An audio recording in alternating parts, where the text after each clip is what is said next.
अल्हम्दुलिल्लाह अस्सलातु वस्सलाम अला रसूलिल्लाह व अला आलिहि व अस्हाबिहि अजमईन अम्मा बाद। औज़ु बिल्लाहि मिनश शैतानिर रजीम बिस्मिल्लाहिर रहमानिर रहीम। रब्बि इश्रह ली सदरी व यस्सिर ली अमरी वहलुल उक़दतम मिन लिसानी यफ़क़हू क़ौली। क़यामत की निशानियों का इंशाअल्लाह आज हम अपना चौथा पार्ट शुरू करेंगे। और इससे पहले जो तीसरा पार्ट हमने किया था उसमें हमने दज्जाल से मुताल्लिक़ कुछ बात करी थी और हमने डिस्कस किया था कि दज्जाल से मुताल्लिक़ किस तरह से हदीसों में बात आती है। और दो स्पेशल केस हमने डिस्कस करे थे, जिसमें से एक केस जो था वो आप सल्लल्लाहु अलैहि वसल्लम के दौर में ही एक जो बच्चा था, नाबालिग बच्चा यहूदी, जिसका कि नाम इब्ने सय्याद था, उसके बारे में डिस्कस करा। और इसके अलावा एक तमीमदारी की हदीस हम लोगों ने डिस्कस करी, जिसमें कि तमीमदारी अपने दौर जहालत के एक सफ़र के बारे में बताते हैं और बताते हैं कि उन्होंने एक जजीरे पे दज्जाल को वीडियो में बंधा हुआ देखा। वो सारी चीज़ें हम लोग जो है बहुत डिटेल में डिस्कस कर चुके हैं। तो कॉन्सेप्ट ऑफ दज्जाल यानी दज्जाल का जो तसव्वुर है वो अहादीस में बहुत ही सराहत के साथ हमको मिलता है। करीब 40-45 सहाबा इकराम ऐसे हैं जो कि दज्जाल के कॉन्सेप्ट को बयान करते हैं। और ये जो अहादीस के जो अलग अलग ग्रेड होते हैं यानी अलग अलग दर्जात होते हैं, उसमें मुतवातिर हदीस जिसका कि बहुत ज़्यादा जिसको कि मकबूलियत हासिल होती है, ये दज्जाल वाली जो हदीसें हैं वो मुतवातिर हदीस के अंदर आती हैं, क्योंकि बहुत सारे सहाबा इकराम जो है इसको अलग अलग दर्जों पे बयान करते हैं। यानी बाकी जो उसके जो नीचे के रावी जो हैं वो भी अलग अलग दर्जों पे इसके बहुत सारे तादाद में मिलते हैं। तो अगर आपको दज्जाल के कॉन्सेप्ट को बिल्कुल पूरी तरीके से हटाना है तो सिर्फ एक ही तरीका है, वो ये तरीका है कि हदीस को ही अगर सिरे से कोई शख्स पूरी तरह से नकार दे और कहे कि हदीस जैसी कोई चीज़ नहीं होती है, तो इसके अलावा कोई दूसरा तरीका नहीं है कि कोई शख्स दज्जाल के कॉन्सेप्ट को या दज्जाल के तसव्वुर को जो है पूरी तरीके से निकाल दें। इसके पहले भी जो कुछ एक ग्रुप ऐसे रहे हैं, कुछ एक ऐसे ग्रुप रहे हैं जो कि इस कॉन्सेप्ट को यानी जो हदीस का जो तसव्वुर है इस्लाम के अंदर वो उसको नहीं मानते थे। और जैसे कि मुतज़िला वगैरह जो फ़िरका रहा है, तो वो जो इस तरह के जो लोग हैं उसमें से अक्सर लोग ऐसे हैं जो कि इस्लाम से बाहर हैं हदीस को ना मानने की वजह से भी। और बहुत से मॉडर्न ज़माने में भी आपको ऐसे लोग मिल जाएंगे जो कि अहादीस को तो मानते हैं लेकिन कुछ सेलेक्टेड अहादीस ऐसी हैं जिसको कि वो अपने जो उनका कॉन्सेप्ट है उससे वो अलग रखते हैं और उसमें से जो है वो उसको नहीं मानते। बहरहाल जो दज्जाल का कॉन्सेप्ट है वो आपको सराहत के साथ जो है वो हदीसों के अंदर मिल जाएगा। और हदीस की जितनी भी किताबें हैं उसमें से अक्सर किताबों में आपको जो सियासत्ता की जो किताबें उसमें से अक्सर किताबों के अंदर दज्जाल के बारे में कोई ना कोई सही हदीस ज़रूर मिल जाएगी। और इसके अलावा बहुत सारी ऐसी जो हदीसें हैं जो कि वीक हदीस है यानी ज़ईफ़ हदीस है, वो भी दज्जाल के मुतालिक आपको सही किताबों के अंदर मिल जाएंगी।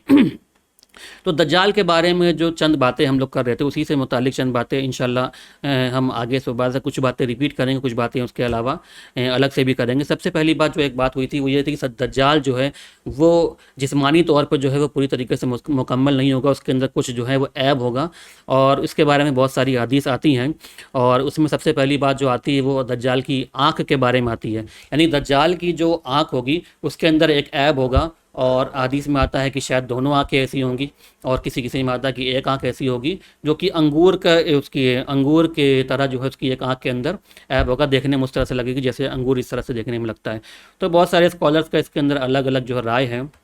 और बेसिकली जो है वो मेन जो राय यही है कि शायद हो सकता है उसकी एक आंख में जो है ऐब हो और दूसरी आंख में भी शायद किसी दूसरी तरह का ऐब भी हो सकता है। तो ये बातें मिलती हैं। दज्जाल जो है उसकी जो शख्सियत है उसके अंदर कोई ना कोई ऐब जो है वो ज़रूर है। इसमें एक बात और भी हमने पढ़ी थी कि आप सल्लल्लाहु अलैहि वसल्लम ने फरमाया कि जितने भी लोग दज्जाल के वक्त में मौजूद होंगे, चाहे उनको पढ़ना लिखना आता हो यानी कि वो पढ़े लिखे हों या ना पढ़े लिखे हों, लेकिन अगर उनके अंदर ईमान है, उनके अंदर अल्लाह का खौफ है और ईमान है, वो इस्लाम के ऊपर सही से चल रहे हैं, तो वो दज्जाल के माथे के ऊपर जो है वो काफ़ारा यानी काफिर पढ़ा हुआ जो है काफिर लिखा हुआ जो है वो पढ़ पाएंगे, भले ही वो पढ़ना जानते हो या ना पढ़ना जानते हो। यानी इस तरीके से जो है जो ईमान वाले लोग होंगे वो दज्जाल को बहुत आसानी से पहचान लेंगे और उसके माथे पे काफ़ारा यानी काफिर जो लिखा होगा वो उसको पढ़ लेंगे। इसके अलावा एक बात जो दज्जाल के मुतालिक आती है कि दज्जाल की कोई भी औलाद नहीं होगी, यानी कि उसके जो बच्चे होते हैं आमतौर पर जो इंसानों के वो बनु आदम यानी आदम की औलाद में से खुद तो होगा, बनी आदम से होगा, लेकिन वो खुद जो है उसकी कोई औलाद नहीं होगी यानी वो बे औलाद होगा। इसके बाद उसका एक अगली बात आती है कि दज्जाल अपने आप को मसीह होने का दावा करेगा, यानी दज्जाल इस बात का दावा करेगा वो ईसा इब्न मरियम है। और उस तरह से उसको जो मसा देने की जो बात हम पहले भी कर चुके हैं, मसा देना एक्चुअल में होता क्या है, तो वो उसका भी दावा करेगा। और धीरे धीरे करके जो उसके दावे होंगे वो बड़े होते जाएंगे और बड़े होते जाएंगे, और आखिरी में जो दावा करेगा और वो ये कहेगा कि मैं जो हूँ वो रब हूँ तुम्हारा, यानी मैं खुद जो हूँ तुम्हारा बनाने वाला हूँ, तुम्हारा खालिक हूँ, और तमाम इंसानों को अपनी इबादत के लिए वो जो है वो ऑफ़र करेगा कि मैं ही तुम्हारा रब हूँ और मेरी तुमको इबादत करनी चाहिए। और इसके बाद आप सल्लल्लाहु अलैहि वसल्लम ने जैसे फरमाया कि तुम ये बात जान लो, दज्जाल इस तरीके का दावा करेगा, और तुम ये बात अच्छी तरह समझ लो कि तुम अपने रब को इस दुनिया में नहीं देख सकते, यानी इंसान जो है वो अपने रब को इस दुनिया में नहीं देख सकता। हाँ, दूसरा तसव्वुर जो है वो मिलता है कि आप सल्लल्लाहु अलैहि वसल्लम ने फरमाया कि आखिरत के दिन जो है वो मोमिन जो होंगे वो उसके लिए फरमाया, यानी सहाबा इकराम से फरमाया, बुखारी की हदीस है, इसमें आपने फरमाया कि जिस तरह के तुम अभी चाँद को देख रहे हो और चाँद को देखने में तुम्हें कोई भी परेशानी कोई भी परेशानी तुम्हें नहीं लग रही है, ठीक इसी तरह से तुम बरोज़े आखिरत जो है वो अल्लाह को इसी तरह देख पाओगे जितनी आसानी के साथ तुम आज चाँद को देख पा रहे हो। तो इसी तरह दज्जाल जो है जब वो अल्लाह होने का दावा करेगा, और बहुत इसका जो दावा जैसे कि हम जानते हैं कि उसका झूठा दावा होगा, और आप सल्लल्लाहु अलैहि वसल्लम ने फरमाया कि आपने अल्लाह को जो है तुम इस दुनिया में नहीं देख सकते हो, और तुम्हारा रब जो है वो तुम्हारे रब के अंदर कोई ऐब नहीं है। जैसा कि हमने डिस्कस किया कि दज्जाल जो है उसकी एक आंख में ऐब होगा, तो आपने फरमाया कि तुम्हारा रब जो है उसके अंदर कोई ऐब नहीं होगा, वो इस तरह की चीज़ों से जो है वो पूरी तरीके से पाक है, और उसके अंदर इस तरह की कोई भी बात नहीं है। यानी दो बातें आप सल्लल्लाहु अलैहि वसल्लम ने फरमाई कि तुम दुनिया में नहीं देख सकते हो, दूसरी बात यह है कि तुम्हारा रब जो है वो हर तरह के ऐब से पूरी तरीके से पाक है। एक और ऐप जो दज्जाल के अंदर होगा वो ये होगा कि उसके जो पैर होंगे वो पैर भी पूरी तरीके से बिल्कुल सीधे नहीं होंगे, और इसकी वजह से वो बिल्कुल जो नॉर्मल तरीके से एक इंसान चलता है उस तरीके से चल भी नहीं सकेगा, और उसको चलने में जो है एक हल्की सी परेशानी महसूस होगी, क्योंकि उसके पैर जो होंगे वो भी पूरी तरीके से बिल्कुल सही और सालिम जैसे होते हैं आम आदमी के, उस तरीके से उसके पैर नहीं होंगे।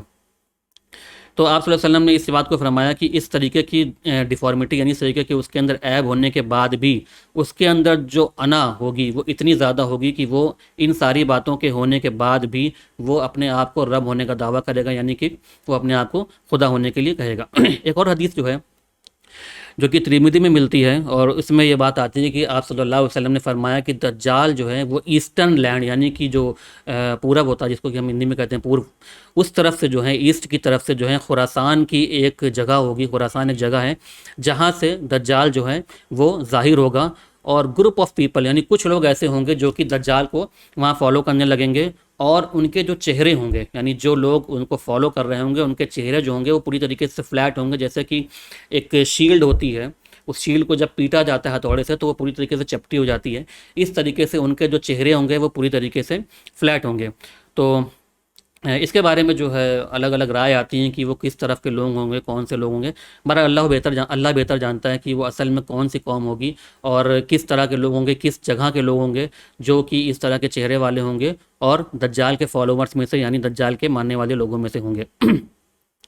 इसके अलावा एक और हदीस आती है जो कि मुस्नद अहमद में है, और इसमें आप सल्लल्लाहु अलैहि वसल्लम ने फरमाया कि दज्जाल जो है एक जगह, एक शहर जिसका कि नाम इस्फ़हान है, और आप सल्लल्लाहु अलैहि वसल्लम ने बाकायदा जगह का नाम मेंशन करके बताया कि इस्फ़हान वो जगह है जहाँ से दज्जाल ज़ाहिर होगा, और यहूद उस जगह पे जो है बहुत सारे यहूद भी रहते होंगे, और करीब 70,000 यहूद इस्फ़हान के रहने वाले या आसपास की जगह के रहने वाले जो होंगे वो उसके फॉलोवर होंगे। तो आप सल्लल्लाहु अलैहि वसल्लम ने इस हदीस में एक जगह का नाम बताया, और इससे पहले जो दूसरी हदीस थी उसमें आपने एक दूसरा नाम बताया, और आपने नाम बताया खुरासान। तो इसको हमारे उलमा ने इस तरीके से रिकनसाइल किया है कि हो सकता है कि दज्जाल जो है वो सबसे पहले जिस जगह पे आए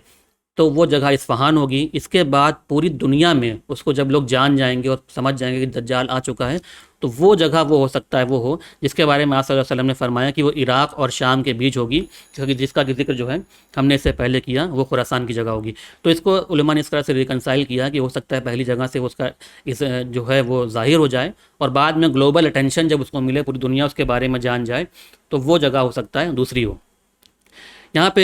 एक बहुत ही इम्पोर्टेंट बात ये भी है कि बहुत सारे ऐसे लोग ऐसे जो यहूद हैं जो कि उस जगह पे रहते हैं, और ये आज से नहीं बल्कि कई सौ साल से पहले से उस जगह पे रह रहे हैं, जबकि नबूकदनेस्सर ने जो पहला टेम्पल जो पहला इनका जो टेम्पल था उसको तोड़ा था, तो ये वहाँ से फिर इनका जब डायस्पोरा हुआ था और वहाँ से इधर उधर जब ये गए थे तो ये कई सारी इनकी मेजॉरिटी के लोग जो ऐसे रहे हैं जो कि इन शहरों में रहते हैं, और 1947 पे जब उनकी अपनी एक अलग कंट्री बनी, तो उससे पहले उन शहरों में, यानी इस्फहान जो जगह पे जिसका जिक्र आता है, वहाँ पे उनकी तादाद जो थी वो अच्छी खासी थी। तो ये आप जो हदीस आप सल्लल्लाहु अलैहि वसल्लम ने बताई है, इस हदीस जो है इसके यहाँ पे इसको सपोर्ट मिलता है कि उस शहरों में यहूद में से काफ़ी लोग जो हैं वो उन शहरों में रहते हैं। इसके अलावा एक और ऑथेंटिक हदीस है जिसमें कि आप सल्लल्लाहु अलैहि वसल्लम फरमाते हैं कि जब दज्जाल का ज़हूर होगा, तो वो जब ज़हूर होगा यानी दज्जाल जब ज़ाहिर होगा, तो वो एक ऐसा टाइम होगा जिस तरह बहुत ज़्यादा ज़माना जो है बहुत ज़्यादा ख़राब होगा, यानी खून खराबा बहुत ज़्यादा होगा, भूख से लोग मर रहे होंगे, और एक अजीब व कशमकश की जो है वो एक अजीब कशमकश का माहौल होगा। और ऐसे टाइम पे दज्जाल जब ज़ाहिर होगा तो वो अपने फॉलोअर्स से कहेगा कि मैं तुम्हें जो है खाना दूंगा, मैं तुम्हें सिक्योरिटी दूंगा, मैं तुम्हें सेफ्टी दूंगा। और इस वजह से जब लोगों के अंदर ये एक परेशानी का दौर चल रहा होगा कि उनके पास खाने के लिए कुछ नहीं है, उनके पास सिक्योरिटी कुछ नहीं है, उनके बच्चे कुछ नहीं खा पा रहे हैं, तो एक रीज़न उनके पास आ जाएगा जिसकी वजह से दज्जाल को वो फॉलो करने लगेंगे। और जब उनको वो चीज़ें मिलने लगेंगी जिसका कि दज्जाल उनको वादा कर रहा है कि मैं तुम्हें खाने के लिए दूंगा, मैं तुम्हें सिक्योरिटी और मैं तुम्हारी हिफाजत का इंतज़ाम करूँगा, तो ये सारी चीज़ें जब उनके पास आएंगी और उनको लगेगा ये चीज़ें हमको यहाँ से मिल सकती हैं, तो वो लोग आगे बढ़ करके दज्जाल को फॉलो करना शुरू कर देंगे। और ये भी जब इस तरह का माहौल होता है, तो उस टाइम इंसान की जो अक्ल होती है वो उस तरीके से काम नहीं कर पाती, और वो सही और गलत का सही फैसला करने के बाद जो है वो लायक नहीं रह जाता। और इस वजह से लोग जो है वो गलत को भी कभी कभी सही समझ लेते हैं, और इस सिचुएशन में बहुत सारे लोग ऐसे होंगे जो दज्जाल को फॉलो करना शुरू कर देंगे। तो यही एक रीज़न है कि उस टाइम जब दज्जाल का ज़हूर होगा तो मेजॉरिटी बहुत सारे लोग ऐसे होंगे, 70,000 की तादाद आती है कि 70,000 लोग ऐसे होंगे कि जो अचानक से दज्जाल को फॉलो करना शुरू कर देंगे। अच्छा, इसके बाद जब दज्जाल जो है अपने फॉलोवर जब उसके बाद धीरे धीरे बढ़ने लगेंगे, तो वो सबसे पहले इस बात का दावा, जैसा कि मैंने बताया कि वो सबसे पहले दावा करेगा कि मैं ईसा अलैहिस्सलाम हूँ, और उसके बाद फिर उसका दावा जो है वो धीरे धीरे बढ़ता जाएगा, और लास्ट में वो आकर के कहेगा कि मैं जो हूँ वो खुदा हूँ। और इसकी वजह से वो खुदा का जब दावा करेगा और कहेगा कि मैं तुम्हें सिक्योरिटी दे रहा हूँ, मैं तुम्हें हिफाजत का इंतज़ाम कर रहा हूँ, तो लोग जो हैं वो दज्जाल को फॉलो करना शुरू कर देंगे, और ये फितना जो है धीरे धीरे करके पूरी दुनिया में फैल जाएगा। जहाँ तक कि इसकी बात आती है कि दज्जाल के पास जो ताकत आएगी, वो दज्जाल को ताकत किस तरीके से मिलेगी, तो इसके लिए जो बात आती है, आप सल्लल्लाहु अलैहि वसल्लम ने फरमाया कि बहुत सारे शयातीन यानी जिन्नों में से बहुत सारे ऐसे लोग होंगे जो कि दज्जाल का साथ देंगे, और जो दज्जाल उनको जो कमांड देगा, दज्जाल उनसे जो बात कहेगा करने के लिए, वो सारी बातें वो दज्जाल के कहने पे करेंगे, और लोगों को ये लगेगा कि ये दज्जाल खुद से कर रहा है। अच्छा, एक तो शयातीन का जो कॉन्सेप्ट है, जिन का जो कॉन्सेप्ट है, उसमें एक बात, ये जो तीन बातें समझने वाली हैं कि जिन जो होते हैं, आम तौर पे जिन की जो ताकत होती है वो आम इंसान के कंपैरिजन में बहुत ज़्यादा होती है। कई सारे जिन ऐसे होते हैं जिनकी ताकत आम इंसान के कंपैरिजन में बहुत ज़्यादा होती है, लेकिन इसका ये मतलब नहीं है कि उनकी ताकत बिल्कुल अनलिमिटेड है और वो सब कुछ कर सकते हैं। उनकी ताकत की कहीं ना कहीं एक लिमिट है, कहीं ना कहीं एक लास्ट स्टेज है, इसके बाद उनकी ताकत भी ख़त्म हो जाती है और उसके आगे वो कुछ नहीं कर सकते हैं। लेकिन क्योंकि आम इंसान के लिए वही ताकत अपने आप में बहुत ज़्यादा मायने रखती है, और जब वो ताकत और उस तरीके की जो चीज़ें उनके सामने आएंगी, जैसा कि हम जानते हैं कि जिन जो होते हैं वो बहुत ही तेज़ी के साथ कहीं भी आ जा सकते हैं, और कुरान में इसके बारे में जिक्र आता है कि सुलेमान अलैहिस्सलाम ने जब मलिका सबा का तख्त लाने के लिए कहा था, तो एक जिन ने कहा था कि मैं इतनी जल्दी ला सकता हूँ जितनी जल्दी कि पलक झपकने का टाइम जितनी देर में लगता है उतनी देर में मैं उस तख्त को ला सकता हूँ, यानी कि इतनी तेज़ मैं जाऊँगा और उतनी तेज़ वापस आ सकता हूँ। तो ये जो जिन है इनकी जो ताकत होती है वो आम इंसानों से ज़्यादा होती है। इनके अंदर जो स्पीड होती है, यानी इनके जाने आने का जो टाइम होता है, वो बहुत ज़्यादा आम इंसानों के कंपैरिजन में कम होता है। तो अब ये जिन जो हैं ये सारे काम उस दज्जाल के लिए करेंगे, और जब दज्जाल के लिए वो काम करेंगे तो आम इंसान को ऐसा लगेगा, क्योंकि वो आम इंसान के लिए जो काम होंगे वो सुपर नेचुरल टाइप के होंगे, यानी कि उसको इंसान को लगेगा ये काम तो आम इंसान नहीं कर सकता, ज़रूर ये शख्स जो अपने आप को रब होने का दावा कर रहा है, ये शख्स जो है ये ज़रूर जो है वो रब यानी कि गॉड है। और जो मेन रीज़न उसके पीछे होगा वो रीज़न यही होगा कि उसके पीछे जो सारी फ़ौज होगी वो जिन्नात की फ़ौज होगी। बहुत सारी ऐसी चीज़ें हैं, ये जो बहुत सारे ऐसे जो जिन होंगे ये अपनी जो लॉयल्टी यानी कि अपनी वफ़ादारी जो है वो पूरी तरीके से दज्जाल के लिए सबमिसिव होंगे, यानी पूरी तरीके से उसके लिए समर्पित होंगे, जिसको कि हम हिंदी में कहते हैं। और इसकी वजह से जो है वो सारे काम उससे करवाएगा, और उसमें जो है वो काम भी करवाएगा जो जिसके के बारे में हदीस में आता है कि वो जो है एक शख्स को मार ज़िंदा भी कर देगा। और इसमें एक बात ये भी आती है कि हो सकता है कि अल्लाह सुब्हानहू व तआला कुछ ताकत हो सकता है डायरेक्ट दज्जाल को दें, कुछ पावर दज्जाल को डायरेक्ट दे दें। और जैसे कि एक बार आता है कि हदीस में कि दज्जाल जैसे कि वो बारिश करने के लिए कहेगा और बारिश अपने आप से होने लगेगी। लेकिन जैसा कि हम जानते हैं कि बारिश जो है वो अपने आप से नहीं हो सकती, बारिश जो है वो अल्लाह के हुक्म से होती है। और कुरान में भी ये बात आती है कि जब अल्लाह ताला फरमाता है कि इनसे पूछो, काफिरों से पूछो कि बारिश आसमान से कौन बरसाता है, तो ये जवाब देंगे कि अल्लाह ही जो है बारिश बरसाता है। तो हो सकता है कि अल्लाह ताला जो है दज्जाल को कुछ ऐसी ताकतें दें, कुछ ऐसी पावर दे दें जो कि आम तौर पे नहीं दी जाती। यानी तो आम तौर पे वो सारी चीज़ें वो अल्लाह के लिए मखसूस है, लेकिन अल्लाह ताला अगर चाहे तो वो ताकत किसी को दे भी सकता है। तो हो सकता है कुछ चीज़ें अल्लाह ताला ऐसी दे दे और उसकी वजह से भी लोगों को ऐसा लगने लगे कि जो है ये शख्स बहुत ज़्यादा ताकतवर है और ये शख्स जो है वो दज्जाल है। और जैसा कि हमने जिक्र किया कि इसमें दो बातें जो हैं वो आम तौर पे आ सकती हैं। पहला तो ये कि बारिश के बारे में जो है वो हदीस के अंदर आता है कि दज्जाल के ज़रिए बारिश भी हो सकती है, बारिश भी होगी। और इसके अलावा दूसरी बात ये भी आती है कि वो एक मुर्दे को ज़िंदा करके सामने दिखाए कि एटलीस्ट कम से कम एक के बारे में जिक्र आता है। और इसके ज़िक्र जो है वो सही मुस्लिम की रिवायत के अंदर आता है कि एक शख्स आएगा जो कि दज्जाल के बारे में बिल्कुल, यानी दज्जाल को बिल्कुल पूरी तरीके से डिनाई कर चुका होगा, मानता नहीं होगा दज्जाल को कि वो खुदा है। लेकिन जब वो दज्जाल के पास आएगा तो दज्जाल उससे कहेगा कि मैं अगर तुम्हारे सामने तुम्हारे माँ बाप को ज़िंदा करके ले आऊँ तो क्या तुम मेरे बात तो, और वो तुम्हारे माँ बाप तुमसे कहें कि मैं तुम्हारा रब हूँ, तो क्या तुम मुझे अपना रब मानोगे? तो इस पर वो शख्स जो है वो थोड़ा सोच में पड़ जाता है और कहता है ठीक है, अगर मेरे माँ बाप मेरे सामने ज़िंदा होकर के वापस आ जाएं और वो मुझसे कहें कि मैं तुम्हारा रब हूँ, तुम मेरे रब हो, तो मैं तुम्हारी बात को मान लूँगा। तो इसके लिए दज्जाल क्या करेगा, वो अब शयातीन में से, जिन्नों में से जो है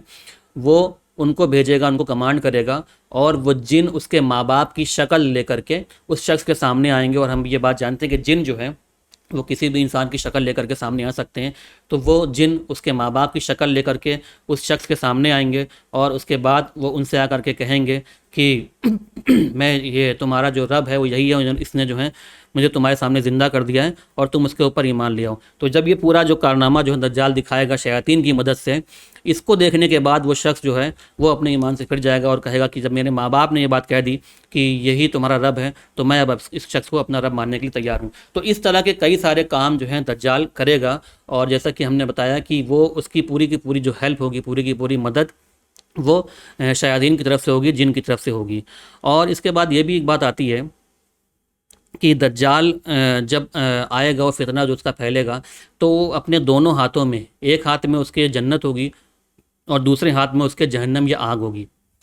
और इसके भी अलग अलग मीनिंग लिए गए हैं। कुछ ने कहा कि शायद लिटरली, यानी बिल्कुल जो लफ्ज़ जन्नत और जहन्नम इस्तेमाल किया गया वाकई में जन्नत और जहन्नम होगी, या इसकी एक मीनिंग ये भी ली गई कि जन्नत के माने जो होता है, इसके लिया गया है कि जन्नत के माने एक खुशी की बात या अच्छी जगह या ऐसे बाग जिसमें कि जो है बहुत सारे फल वगैरह लगे हों, इस तरह की जो बातें जन्नत के बारे में आती हैं, या तो उस तरह की कोई चीज़ वहाँ पे मौजूद होगी या दिखाई दे रही होगी। और इसी तरह जहन्नम के बारे में आता है कि हो सकता है जहन्नम जो है उसमें अजाब और पनिशमेंट जैसी चीज़ें जो है वो दिखाई दे रही होंगी। और उसके बाद ये भी कहा गया कि हो सकता है वो एक्चुअल में जन्नत या जहन्नम हो। बहरहाल दोनों बातों के लिए गुंजाइश है कि वो एक्चुअल में भी जो है दिखाई दे सकती है, या हो सकता है कि इस तरह से मिलती जुलती कोई चीज़ जो है वो उसको दिखाई दे। बहरहाल दज्जाल जो है वो जब इस चीज़ों को दिखाएगा, और इसके बाद आप सल्लल्लाहु अलैहि वसल्लम ने फरमाया कि जब वो इस तरह की चीज़ों को दिखाएगा और वो कहेगा कि तुम इसके अंदर दाखिल हो जाओ, और तुम्हारे पास अगर ये मौका ना हो कि तुम वहाँ से निकल सको या वहाँ से फ़रार हो सको या वहाँ से भाग सको, तो तुम्हारे लिए बेहतर यह है कि जो उसके हाथ में जहन्नम हो या उसके हाथ में जो आग हो, जो पनिशमेंट अजाब जैसा जो तुम्हें दिखाई दे रहा हो, तुम उसके अंदर छलांग लगा दो, तुम उसके अंदर कूद जाओ, क्योंकि असल में वो जन्नत होगी और जो तुम्हें जन्नत दिखाई दे रही होगी असल में वो जहन्नम होगी। और तुम्हारे छलांग लगाने की वजह से, यानी तुम्हारे उस जहन्नम में छलांग लगाने से की वजह से तुम क्या चीज़ शो करोगे? तुम शो करोगे कि तुम्हारा अल्लाह के अंदर ईमान, अल्लाह के अंदर जो तुम्हारा ईमान है, जो तकवा और परहेज़गारी है, इस वजह से वो जो जहन्नम है वो अल्लाह ताला जो है उसको वो जो जहन्नम है उसका असर ख़त्म हो जाएगा और वो तुम्हारे लिए जन्नत होगी। और जैसा कि हम जानते हैं कि दज्जाल के लिए जो सबसे ख़राब बात है, जो उसको चीज़ सबसे ज़्यादा नापसंद है, वो ये है कि कोई बंदा मोमिन, कोई मुसलमान उसके सामने अल्लाह का जो उसके अंदर ईमान मौजूद है या कुरान की जो तिलावत, ये सारी चीज़ों से उसको बिल्कुल नापसंद है। इस वजह से जब अल्लाह का जो ईमान उस शख्स के अंदर मौजूद है, उस ईमान को दिखाते हुए जो शख्स उसके अंदर छलांग लगा देगा, उसकी वजह से वो उसका असर जो है पूरी तरीके से ख़त्म हो जाएगा और वो जहन्नम जो है वो उस शख्स के लिए जन्नत बन जाएगी। क्योंकि इस तरह की एक मिसाल भी एक हदीस से मिलती है जो कि अबू दाऊद की हदीस है, जिसमें कि आप सल्लल्लाहु अलैहि वसल्लम एक मुहिम से जो है एक मुहिम पे थे और वहाँ पे एक सहाबी थे और उनका जो ऊँट था वो ऊँट जो था वो अचानक से अपना आपा खो बैठा और सहाबी को जो है वो उन्होंने गिरा दिया उस ऊँट ने। इसकी वजह से वो सहाबी और उनके साथ जो एक औरत थी उनकी वाइफ वगैरह होंगी, तो वो अचानक से जो है शैतान को लानत भेजने लगे और कहने लगे शैतान की वजह से मेरे ऊँट ने ऐसा किया और जिसकी वजह से हम लोग गिर पड़े। इस पर आप सल्लल्लाहु अलैहि वसल्लम ने फरमाया कि इस तरह से ना बोला करो कि शैतान ने इस तरह से किया है, क्योंकि जब तुम इस फ़ेल को शैतान की तरफ इसकी निस्बत दे दोगे तो शैतान जो है वो इतना बड़ा हो जाएगा, अपने आप में इतना ज़्यादा घमंड से बड़ा हो जाएगा जैसे कि पूरा एक घर। तो इतना बड़ा अपने आप में वो घमंड में हो जाएगा, देखो मेरी वजह से इनको लगा कि इतना बड़ा काम, इतना ये काम हो गया और ये लोग गिर पड़े। बल्कि आप सल्लल्लाहु अलैहि वसल्लम ने फरमाया कि अगर कोई भी ऐसा काम हुआ करे तो तुम जो हो वो अल्लाह का नाम लिया करो, बिस्मिल्लाह कहा करो। इसके वजह से शैतान जो है वो सिकुड़ करके बिल्कुल छोटा हो जाता है और राई के एक दाने के बराबर हो जाता है। तो अल्लाह के नाम के जो पावर है, अल्लाह के नाम की जो ताकत है, इसकी वजह से शैतान जो है वो अपने आप में छोटा हो जाता है और उसकी जो ताकत होती है वो कम हो जाती है। इस वजह से जो जिसको जिन वगैरह जो जिनको असर आ जाता है, जिनके ऊपर जिन वगैरह आ जाते हैं, उसके लिए भी जो है वो अल्लाह का नाम, अल्लाह का जिक्र और कुरान का जिक्र, ये सारी बातें जो हैं वो रुक़िया में बताई जाती हैं, ताकि जो है इसकी वजह से शैतान जो है वो धीरे धीरे करके उसका असर धीरे धीरे कम हो जाता है। क्योंकि ये चीज़ उसको बिल्कुल नापसंद है कि कोई बंदा जो है वो अल्लाह का जिक्र करे या अल्लाह का नाम ले या अल्लाह के कलाम को पढ़े। आप सल्लल्लाहु अलैहि वसल्लम ने फरमाया कि जब इस तरह की जब चॉइस है, यानी कि आप सल्लल्लाहु अलैहि वसल्लम ने फरमाया कि जब जब तुम्हारे पास ये चॉइस आ जाए कि तुम दज्जाल के फितने में फंस जाओ और उस जगह से भाग ना सको, तो तुम्हारे लिए बेहतर यह है कि तुम उस आग के अंदर कूद जाओ। तुम्हारे ईमान का एक तरीके से ये टेस्ट भी हो सकता है कि आखिरी टाइम पे हो सकता है अल्लाह ताला तुम्हें इस तरीके से जज करना चाह रहा हो, तुम्हारा इम्तिहान लेना चाह रहा हो और इसकी वजह से जो है और तुम्हारा ईमान लेने की वजह से, तुम्हारा इम्तिहान लेने की वजह से अल्लाह ताला तुमको जो है वो जन्नत में दाखिल कर दे, अगर तुम जो है अल्लाह का नाम लेकर के उस आग के अंदर कूद जाओगे। इसके बाद आप सल्लल्लाहु अलैहि वसल्लम ने एक बात दज्जाल के बारे में फरमाई और ये फरमाया कि दज्जाल जो है वो अहमर होगा। अहमर का मतलब होता है लाल कलर का,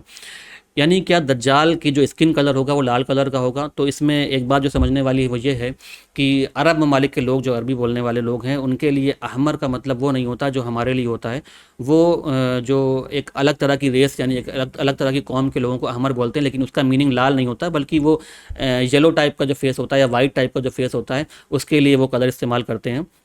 और आप सल्लल्लाहु अलैहि वसल्लम जो फरमाया अहमर, उसका मतलब लाल से मुराद नहीं, उसका मुराद जो है वो रेडिश या येलोइश टाइप, वाइट या येलो टाइप का फेस होता है। आप सल्लल्लाहु अलैहि वसल्लम फरमाया कि दज्जाल के बाल जो होंगे वो घुंघरैले किस्म के होंगे, यानी उसके बाल पूरी तरीके से स्ट्रेट बाल जैसे आमतौर पे होते हैं उस तरीके के बाल नहीं होंगे, बल्कि उसके बाल जो हैं वो घुंघरैले होंगे। इसके अलावा दज्जाल के बारे में आपने बताया कि दज्जाल की जो हाइट होगी, यानी उसका जो कद होगा वो छोटा कद का होगा, यानी दरमियाने कद के आमतौर पर लोग होते हैं, कुछ लोग लंबे होते हैं, लेकिन दज्जाल जो होगा वो छोटे कद का होगा, लेकिन उसका जो सीना होगा वो चौड़ा होगा। छोटे कद का होगा, घुंघरैले बाल होंगे और सीना जो होगा वो चौड़ा होगा। और आपने फरमाया कि जैसे कि उसके पैर जो होंगे उसके अंदर डिफॉर्मिटी होगी, उसमें ख़राबी होगी और जिसकी वजह से वो सही से चल नहीं पाएगा। इसके अलावा मुस्नद अहमद की एक और हदीस है जिसमें कि आप सल्लल्लाहु अलैहि वसल्लम ने फरमाया कि दज्जाल को जो फॉलो करने वाले लोग होंगे उसमें अक्सर लोग ऐसे होंगे जो कि यहूद होंगे, और यहूद में भी अक्सर ऐसे होंगे जो कि यहूद की औरतें होंगी। अच्छा, यहूद की औरतें होने के पीछे जो वजह, जैसे कि अभी हमने पहले बताया कि दज्जाल जब ज़ाहिर होगा उस टाइम जो माहौल होगा वो ऐसा माहौल होगा कि खाने पीने के लिए चीज़ें नहीं होंगी, लोग भूख से मर रहे होंगे, कत्ल गारत बहुत ज़्यादा आम होगी, किसी भी तरीके से सिक्योरिटी और सेफ्टी का बिल्कुल कोई माहौल नहीं होगा, किस तरीके से आदमी अपनी जान की हिफाजत करे। ऐसे माहौल में जब दज्जाल आएगा, तो ऐसे माहौल में जब कोई शख्स आए और इस तरीके के वादे करें, तो जो लोग होंगे उनके लिए बहुत आसान होगा कि वो उसकी तरफ झुक जाएं, उसका झुकाव उनकी तरफ हो जाए। और इस वजह से मेजॉरिटी जो होंगी वो औरतें होंगी, क्योंकि इस मामले में औरतें जो हैं वो सबसे पहले उनका झुकाव आता है, क्योंकि अपने बच्चों की हिफाजत, अपने घर की हिफाजत के लिए वो जो है वो जल्द से जल्द चाहती कोई इंतज़ाम हो। तो इस वजह से मेजॉरिटी जो होंगी वो उसके अंदर औरतें होंगी, और जो मेजॉरिटी होंगे वो यहूद में से होंगे। जैसा कि हमने बताया कि दज्जाल जो है वो इराक़ और शाम के बीच में कोई जगह होगी जहाँ से उसका ज़हूर होगा, लेकिन दज्जाल जब दुनिया में आएगा तो वो इस दुनिया के हर शहर को विज़िट करेगा। यानी दुनिया में कोई भी शहर ऐसा, दुनिया के अक्सर कुल शहर के कुल लफ्ज़ आता है, यानी दुनिया के हर शहर को विज़िट करेगा। अच्छा, यहाँ पे कुल के माने जो है वो अरेबिक में, बल्कि हर लैंग्वेज में भी, यदि अगर इंग्लिश में लें तो ऑल के माने, और अगर हिंदी में लें तो सारे या सब के माने। हर लैंग्वेज में हमेशा या कुल या ऑल या सब के माने का मतलब ये नहीं होता कि सबके बारे में बात हो रही है। कभी कभी मेजॉरिटी ऑफ पीपल के बारे में भी इस तरह से बात होती है, या कभी कभी जो मुताल्लिक होते हैं जिनके सामने बात हो रही है उनके लिए भी ये कुल या ऑल का लफ्ज़ जो है वो इस्तेमाल किया जाता है। तो यहाँ पर जो कुल का लफ्ज़ इस्तेमाल किया गया है इसके लिए ये कहा गया है कि इसका मतलब ये नहीं कि क्योंकि कि सारे शहरों में जाएगा, हो सकता है कि ऐसा हो, लेकिन देखने में ऐसा लगता नहीं कि वो सारे शहरों में दुनिया के हर एक शहर के अंदर जाएगा। लेकिन इसका मतलब ये ज़रूर निकलता है कि हाँ, मेजॉरिटी ऑफ शहर या जो भी मेन मेन शहर होंगे उसके अंदर वो ज़रूर दाखिल होगा, एक्सेप्ट दो ऐसे शहर होंगे, यानी सिवाय दो ऐसे शहरों के जिसके अंदर दज्जाल दाखिल नहीं हो पाएगा, और वो शहर होंगे मक्का और मदीना। आप सल्लल्लाहु अलैहि वसल्लम ने फरमाया कि दज्जाल जब मक्का और मदीना के अंदर दाखिल होने की कोशिश करेगा तो वहाँ पे मक्का और मदीना के गेट्स पे, उनके दरवाज़ों पे, या जो उनकी सरहद होगी वहाँ पे जो है वो फरिश्ते मौजूद होंगे और वो उसको उसके अंदर से जाने से रोक लेंगे। तो आप सल्लल्लाहु अलैहि वसल्लम ने फरमाया कि अगर तुम अपने आप को दज्जाल से बचाना चाहते हो और तुम यानी तुम ऐसे टाइम पे हो, ऐसे वक्त में मौजूद हो जब दज्जाल तुम्हारे सामने आ जाए, तो तुम्हारे लिए बेहतर है कि तुम मदीना और मक्का की तरफ चले जाओ, क्योंकि वो दो ऐसे शहर हैं जहाँ पे दज्जाल दाखिल नहीं हो पाएगा। और दज्जाल के जो है मदीना में दाखिल होने के बारे में जैसे बताया कि वहाँ पे वो फरिश्ते होंगे जो कि उसको अंदर जाने से रोकेंगे, और दज्जाल जब वहाँ पे अंदर जाने की कोशिश करेगा और दाखिल नहीं हो पाएगा तो वो बाहर से, मदीना के बाहर से, उसकी सरहद के बाहर से बैठ करके मदीना के अंदर अर्थक्वेक या भूकंप टाइप की जो चीज़ होती है, जलजला टाइप, उसको उस तरीके से ज़मीन को हिलाएगा, और एक बार नहीं बल्कि 3 बार ज़मीन को हिलाएगा। तो वो जो लोग अंदर मौजूद होंगे वो उनको अंदर डर महसूस होगा कहीं दज्जाल कहीं कुछ ऐसा ना कर दें कि मतलब मदीना के अंदर भूकंप आ रहा है, जलजला आ रहा है, और कहीं इसकी वजह से हम लोग मदीना के अंदर रहने से की वजह से हलाक ना हो जाएं। तो लोग जो होंगे वो मदीना से निकल करके भागना शुरू हो जाएंगे, और जितने भी मुनाफिक होंगे वो सब के सब मदीना से निकल करके भाग जाएंगे, सिवाय मोमिन के मदीना के अंदर कोई भी बाकी नहीं होगा। और आखिरी टाइम ऐसा होगा कि मदीना के अंदर सिर्फ और सिर्फ 100% मोमिन बाकी रहेंगे। इसीलिए आप सल्लल्लाहु अलैहि वसल्लम ने फरमाया कि मदीना जो है वो एक भट्टी की तरह है, यानी जिस तरह से भट्टी में तपने के बाद जो है वो गंदगी अलग हो जाती है और एक साफ़ चीज़ जिसको आपको निकालना हो वो चीज़ अलग हो जाती है, तो आप सल्लल्लाहु अलैहि वसल्लम ने फरमाया कि मदीना जो है वो एक भट्टी की तरह है। और ये हदीस जो आपने फरमाई है दज्जाल के रेफरेंस में ही फरमाई थी कि जब ऐसा दज्जाल करेगा कि वो मदीना के अंदर जलजला ले आएगा और लोग निकल के भागना शुरू हो जाएंगे, तो उसमें से जो लोग निकल करके भागेंगे वो सब के सब जो होंगे वो मुनाफिकों में से होंगे, यानी जो ऐसे लोग हैं जिनके अंदर ईमान जो है बिल्कुल बाकी नहीं बचा होगा, और जो लोग बचेंगे वो पूरी तरीके से वो ईमान वाले होंगे। और यही वजह है कि जब इमाम मेहंदी जब दुनिया में तशरीफ़ लाएंगे और वो जंग चल रही होगी उनके साथ, तो जितने लोग उनको फॉलो करने वाले होंगे उसमें से मेजॉरिटी लोग जो होंगे वो सब के सब जो होंगे वो मदीना के होंगे, और इमाम मेहंदी के जो है वो साथ जो है वो जो है जंग करेंगे। और इमाम मेहंदी के बारे में इंशाअल्लाह मौका मिला तो इमाम मेहंदी के बारे में अलग से एक लेक्चर हम तैयार करेंगे, और उसके बारे में कई सारी बातें जो इमाम मेहंदी के बारे में आती है हदीस में, किस तरीके से जो है उनके साथ जंग होगी और किस तरीके से उनका ज़हूर होगा, किस तरीके से लोग उनको पहचानेंगे, इंशाअल्लाह एक दिन ज़रूर इसके ऊपर ज़रूर इंशाअल्लाह अलग से वीडियो बनाएंगे। एक और बहुत ही इंटरेस्टिंग और दिलचस्प हदीस आती है जो कि मुस्नद अहमद की रिवायत है, जिसमें कि आता है कि दज्जाल जो कि हर शहर और हर तरफ जाने की कोशिश करेगा और मक्का और मदीना के अंदर दाखिल नहीं हो पाएगा, तो वो अपने फॉलोअर्स के साथ, उसके जो फॉलोअर करने वाले लोग होंगे, उसके जो मानने वाले लोग होंगे, उनके साथ एक पहाड़ के ऊपर चढ़ जाएगा और वहाँ पे जा करके वो मदीना की तरफ पॉइंट आउट करेगा, इशारा करेगा और दिखाएगा कि ये देखो, ये जो सफ़ेद घर दिखाई दे रहा है, ये घर जो है वो अहमद की मस्जिद है। और यहाँ पे वो आप सल्लल्लाहु अलैहि वसल्लम को अहमद कहकर मुखातिब करेगा, यानी वो नाम जो कि ईसा अलैहिस्सलाम ने आप सल्लल्लाहु अलैहि वसल्लम के लिए मुखातिब जिस नाम से किया था, क्योंकि वो ईसा अलैहिस्सलाम होने का दावा भी खुद कर रहा है, तो वो उसी नाम से आप सल्लल्लाहु अलैहि वसल्लम को पुकारेगा जिस नाम से ईसा अलैहिस्सलाम ने पुकारा था। कुरान में इसके बारे में आता है। तो वो इशारा करेगा कि ये जो जगह है वो अहमद की मस्जिद है। और अगर आज हम देखेंगे, अगर हम फ़्लाइट से जो लोग जाते हैं अक्सर, तो अब देखा होगा अगर ऊपर से वहाँ से फ़्लाइट निकलती है तो नीचे जो एक स्ट्रक्चर दिखाई पड़ता है, वो स्ट्रक्चर पूरा जो है एक सफ़ेद मस्जिद जो है वो पूरा का पूरा सफ़ेद दिखाई पड़ता है, एक सफ़ेद पैलेस की तरह दिखाई पड़ता है। और इतनी दूर से देखने के, यानी फ़्लाइट की जो ऊंचाई होती है अच्छी खासी होती है, इतनी ऊंचाई से देखने के बाद भी वो स्ट्रक्चर अच्छा खासा ठीक ठाक नज़र आता है। इसी तरह से वो स्ट्रक्चर पहाड़ से भी नज़र आएगा और हो सकता है कि अल्लाह ताला इसी स्ट्रक्चर को बरोज़ क़यामत तक के लिए बाकी रखे, या हो सकता है अल्लाह ताला इस स्ट्रक्चर को, इस इमारत को बदल करके दूसरी एक और नई इमारत बनवा दे, और वो इमारत इससे भी ज़्यादा सफ़ेद हो और इससे ज़्यादा बड़ी हो। तो ये कुछ भी पॉसिबल है, और इसके बारे में हम एकदम सही सही कुछ नहीं कह सकते कि वो आखिर यही वो स्ट्रक्चर है जो प्रेजेंट टाइम पे बना हुआ है, क्योंकि आज के दौर में वो दिखाई वैसे ही देता है जैसा कि दज्जाल ने कहा कि वो देखो सफ़ेद जो घर दिखाई दे रहा है वो अहमद की मस्जिद है। तो हो सकता है अल्लाह ताला इसी स्ट्रक्चर को बाकी रखे, इसी इमारत को बाकी रखे, या ये भी हो सकता है कि अल्लाह ताला इस इमारत को बदल दे और लोग इसको बदल करके बाद में जो है इससे बेहतर या इससे बड़ी कोई सफ़ेद कलर की इमारत बना दें जो कि और ज़्यादा ऊंचाई से नुमाया होती हो। और दज्जाल के बारे में आता है कि बहुत सारी जो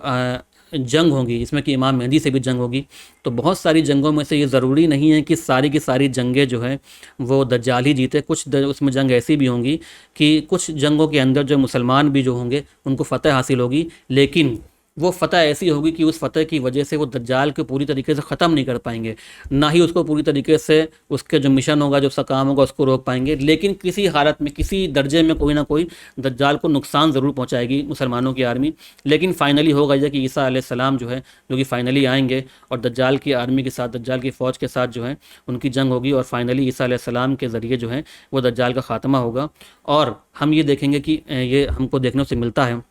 कि दज्जाल के आने से पहले ही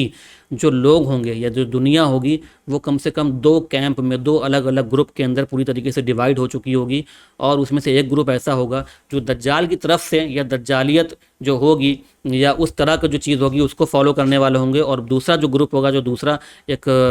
ग्रुप होगा, वो लोग होंगे जो कि तकवा और परहेज़गारी की तरफ से होंगे, यानी अल्लाह के बताए हुए रास्ते की तरफ से होंगे। और बहुत सारी झड़पें जो होंगी उनमें आपस में होंगी, बहुत सारी जंगें भी होंगी, और उसमें से हर जंग में दज्जाल को फ़तह नहीं हासिल होगी, बल्कि कुछ ऐसी जंगें होंगी जिसमें कि दज्जाल जो है उसको मात भी होगी, और कहीं कहीं पे उसको जो है मुसलमानों से कहीं कहीं पे पीछे भी हटना, मुसलमानों की वजह से उसको पीछे भी हटना पड़ेगा। बहरहाल इस टाइम फ्रेम में,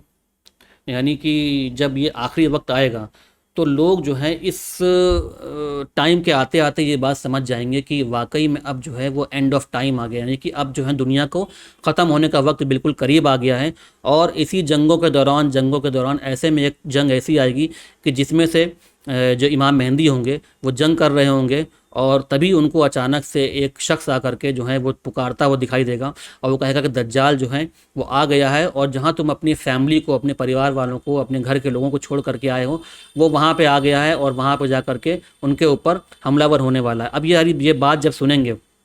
तो ये बात सुनने के बाद जो है वो जो फोर्स होगी इमाम मेहंदी की, वो लोग जो हैं वो वहाँ जा कर के पता लगाने के लिए निकलेंगे, कि जा कर के पता लगाएं कि वाकई में एक्चुअल में है क्या, कि दज्जाल क्या वाकई में आ गया है। लेकिन जब वो वहाँ पहुँचेंगे तो उनको पता चलेगा कि ये खबर जो है वो झूठी थी, लेकिन वो खबर झूठी तो थी, लेकिन उसके कुछ ही देर के बाद दज्जाल जो है वो एक्चुअल में ज़ाहिर हो जाएगा। लेकिन अब इन दोनों के बीच में कितना गैप होगा इसके बारे में कोई भी डिटेल नहीं मिलती है कि एक्चुअल में क्या होगा, कि इमाम मेहंदी जब वहाँ पहुँचेंगे और जबकि वहाँ पहुँचने के बाद दज्जाल को नहीं पाएंगे, उसके बाद दोबारा खबर आएगी कि दज्जाल वाकई में आ चुका है, तो इस दोनों के बीच में कितना गैप होगा इसके बारे में डिटेल नहीं मिलती है। लेकिन फाइनली इमाम मेहंदी जो है वो दमिश्क, यानी जो दमिश्क होगा, वहाँ पर जंग कर रहे होंगे, और उसी टाइम ईसा अलैहिस्सलाम जो है फजर की नमाज के टाइम जो है ईसा अलैहिस्सलाम आसमान से उतरेंगे, और फजर की नमाज के टाइम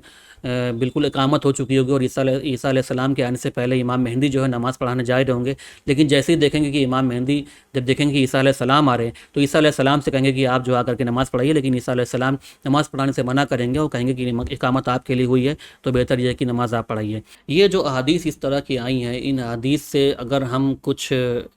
बातें समझने की कोशिश करें तो कुछ चीज़ें ऐसी हैं जो कि वाकई में बहुत ही डराने वाली और ख़तरनाक हैं, कि जब इस तरह की बातें चल रही होंगी, यानी दज्जाल के आने से पहले ही जो दुनिया होगी वो दो तरीके की चीज़ों में बट चुकी होगी, और उसमें कुछ ऐसे लोग होंगे जो कि सच के साथ होंगे, कुछ ऐसे लोग होंगे जो कि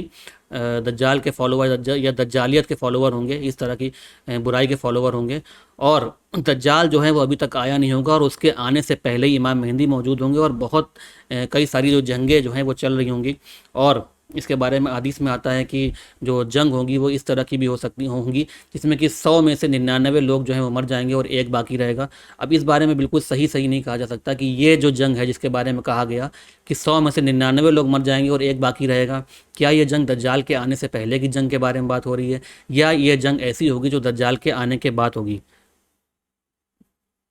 तो ये बारे में हमको बिल्कुल सही से कोई भी डिटेल नहीं मिलती है। हाँ, लेकिन ये बात मिलती है कि कुछ ऐसी जंग ज़रूर होंगी, हो सकता है जिसको कि आज के दौर में हम न्यूक्लियर वॉर जैसे कि जंग होती है जो कि एक दूसरे के ऊपर जो है न्यूक्लियर पावर की वजह से होने, कई सारी कंट्री ऐसी इनके पास इस तरह की पावर है और उनके ऊपर वो अटैक कर देते हैं दूसरी कंट्री के ऊपर, पूरी की पूरी कंट्री ख़त्म हो जाती है। तो इस तरह की अगर कोई जंग छिड़ती है और कुछ ऐसी कंट्रीज़ हैं जिनके पास इस तरह की पावर है, तो अगर इस तरह की कोई जंग छिड़ती है तो इस बात का पूरा इम्कान है, इस बात की पूरी पॉसिबिलिटी है कि बहुत सारी एक आबादी, यानी इंसानियत की बहुत सारी एक आबादी जो है वो ख़त्म हो जाएगी। और जो लास्ट टाइम पे जो जंग है वो, इसके बारे में ये भी आता है कि जो लास्ट टाइम पे जंग होगी वो घोड़ों के ऊपर, तलवारों के ऊपर होगी। और ये भी अपने आप में एक अलग इशू है कि क्या लास्ट टाइम के बारे में, जैसा कि आता है कि दज्जाल को जब खबर आएगी और कि दज्जाल ज़ाहिर हो गया है, तो जो घुड़सवार होंगे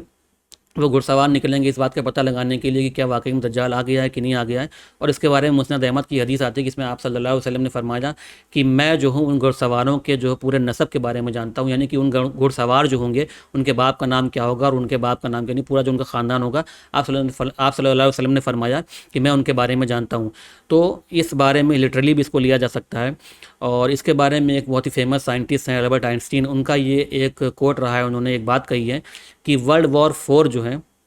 वो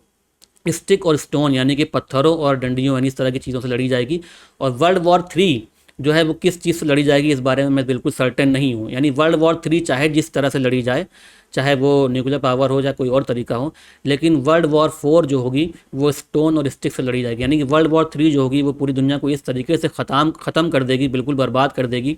कि कोई भी टेक्नोलॉजी जो है वो बाकी नहीं रहेगी। और उसके बाद लास्ट में उनको पुराने पैटर्न के ऊपर लौटना पड़ेगा कि घोड़ों के ऊपर चल रहे हों, तलवारों से जंग कर रहे हैं। और जैसा कि मैंने बताया कि ये बात जो है इसको दोनों तरीके से लिया जा सकता है। इसको लिटरली भी लिया जा सकता है क्योंकि आप सल्लल्लाहु अलैहि वसल्लम ने फरमाया कि मैं उनके घुड़सवार जो होंगे उनके बाप के नाम भी बता सकता हूँ। तो इसमें अगर आप इस तरीके से लें कि वाकई में लिटरली वो घोड़े पे ही जा रहे होंगे और आप सल्लल्लाहु अलैहि वसल्लम उनके ही घोड़ों के सवार के नाम बताएंगे, या इसको ये भी लिया जा सकता है कि वो जिस सवारी पे जा रहे होंगे आप सल्लल्लाहु अलैहि वसल्लम उस पर सवार होने वाले के नाम बताएंगे। बहरहाल दोनों तरीके से इसको लिया जा सकता है और दोनों तरह की गुंजाइश है कि इसको मेटाफोरिकल लेना है या इसको एज इट इज़ लिटरली लेना है। आप सल्लल्लाहु अलैहि वसल्लम ने यह भी फरमाया कि दज्जाल जब दुनिया में आएगा तो वो तुम्हारे बीच जो हैं वो 40 दिन के लिए रहेगा। और इस 40 दिन के लिए आप सल्लल्लाहु अलैहि वसल्लम ने इसकी वजाहत फरमाया कि उसका जो पहला दिन होगा वो 1 साल के बराबर होगा, उसका जो दूसरा दिन होगा वो 1 महीने के बराबर होगा, उसका जो तीसरा दिन होगा वो 1 हफ्ते के बराबर होगा, और इसके बाद बाकी के जितने भी दिन उसके होंगे वो एक नॉर्मल दिन के बराबर होंगे। अच्छा, अब इसके माने क्या निकलते हैं? इस हदीस के माने जो इस तरह की जितनी भी हदीस होती हैं वो अपने आप में, इसे कहते हैं क्रिप्टिक होती है। क्रिप्टिक का मतलब ये कि पूरी तरीके से बिल्कुल लिटरली एकदम साफ साफ बात नहीं बताई जाती, बल्कि इशारतन कोई बात बताई जाती है।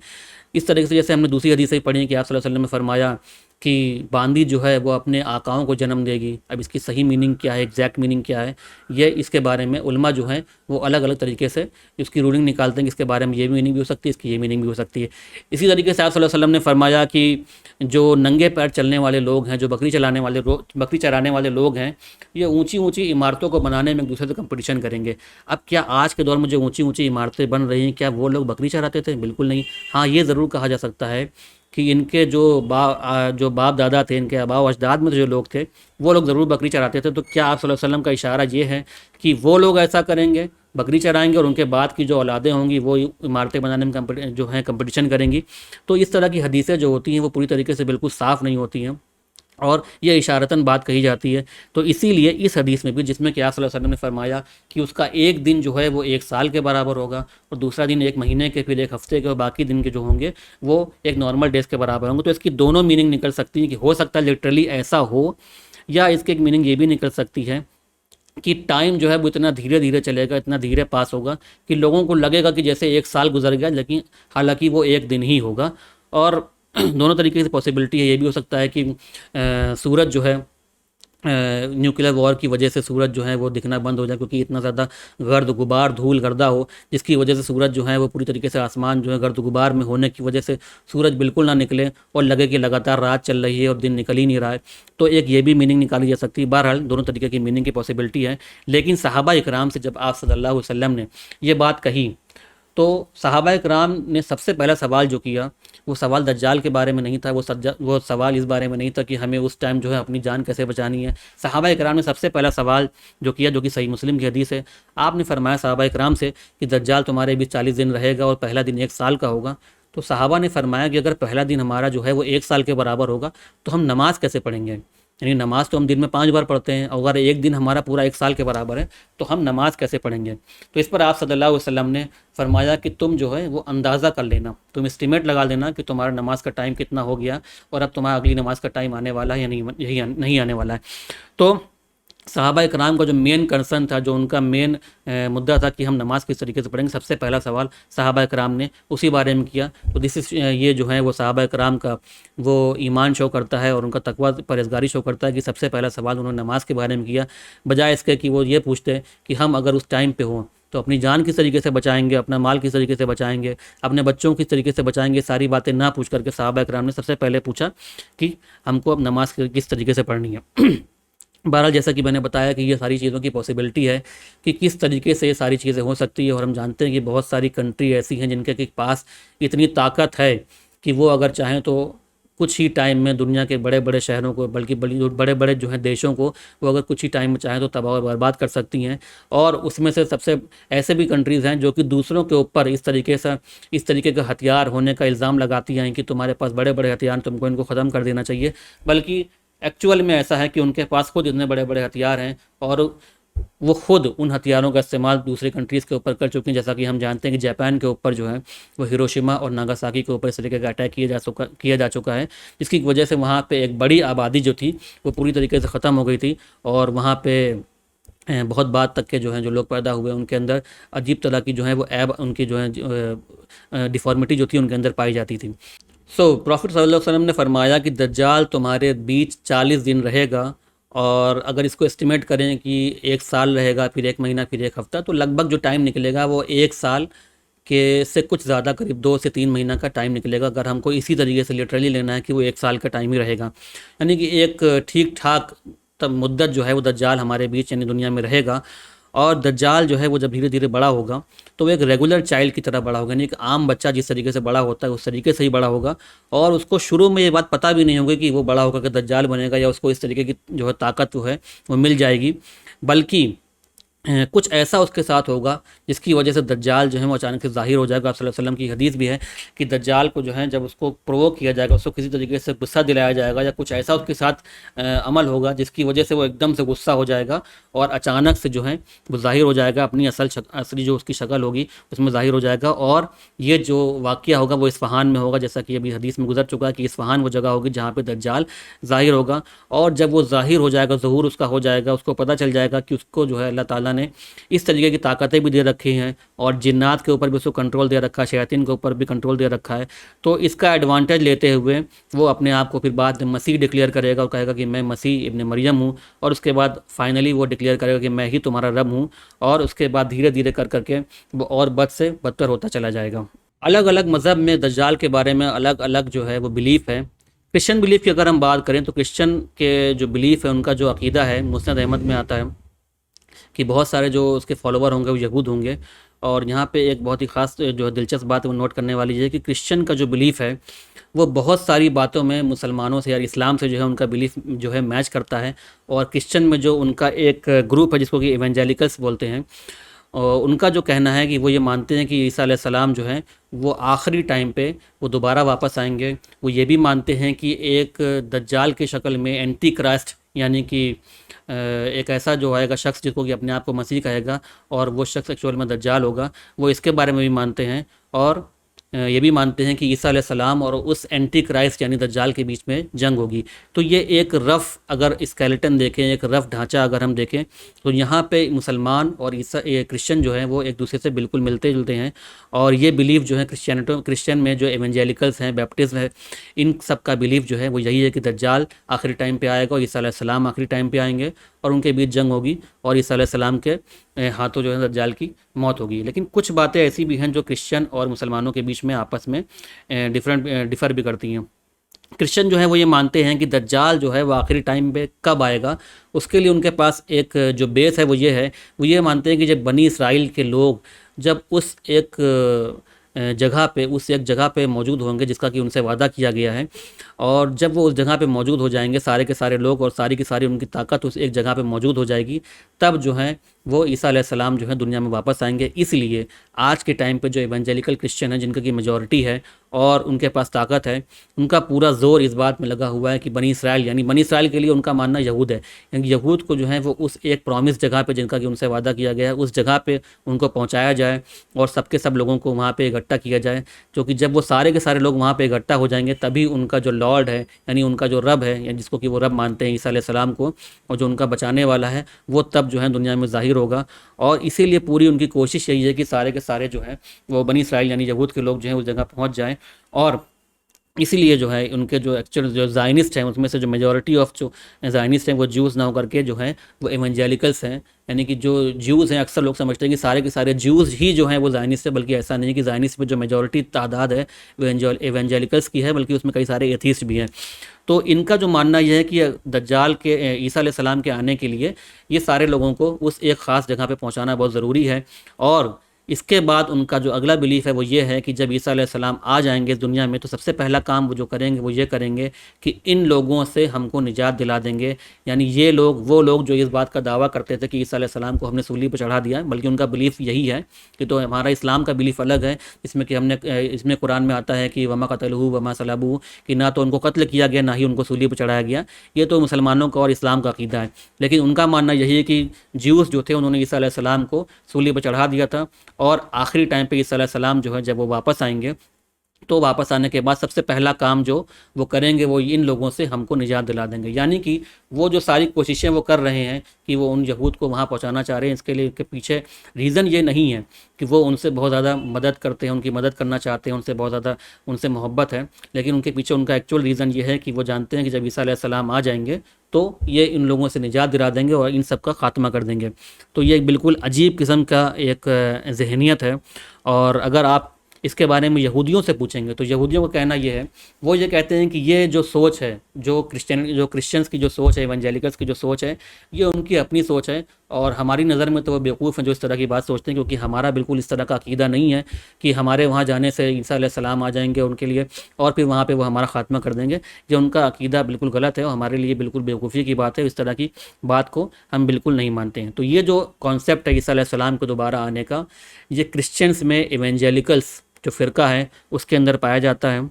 इसके अलावा और दूसरे भी फ़िरके हैं जिनके कि अलग अलग बिलीफ्स हैं, सेवन्थ डे एडवेंटिस्ट हैं, या इसके अलावा दूसरे भी जो क्रिश्चियन के जो अलग अलग जो ग्रुप हैं, सबका अलग अलग बिलीफ है। बहरहाल एक मेजॉरिटी, एक एवेंजेलिकल्स और बैप्टिस्ट, ये दो ऐसे हैं जिनका कि बिलीफ ये है कि ईसा अलैहिस्सलाम इस दुनिया में दोबारा वापस आएंगे और आखिरी टाइम पे वो दज्जाल से आकर के जंग करेंगे, एंटी क्राइस्ट जिसको वो बोलते हैं, और आखिरी टाइम पे वो आकर के यहूदियों को वहाँ पर जिस जगह पे उनको ले जाया जा रहा है वहाँ आकर के उनका पूरा सफाया कर देंगे, उनको ख़त्म कर देंगे।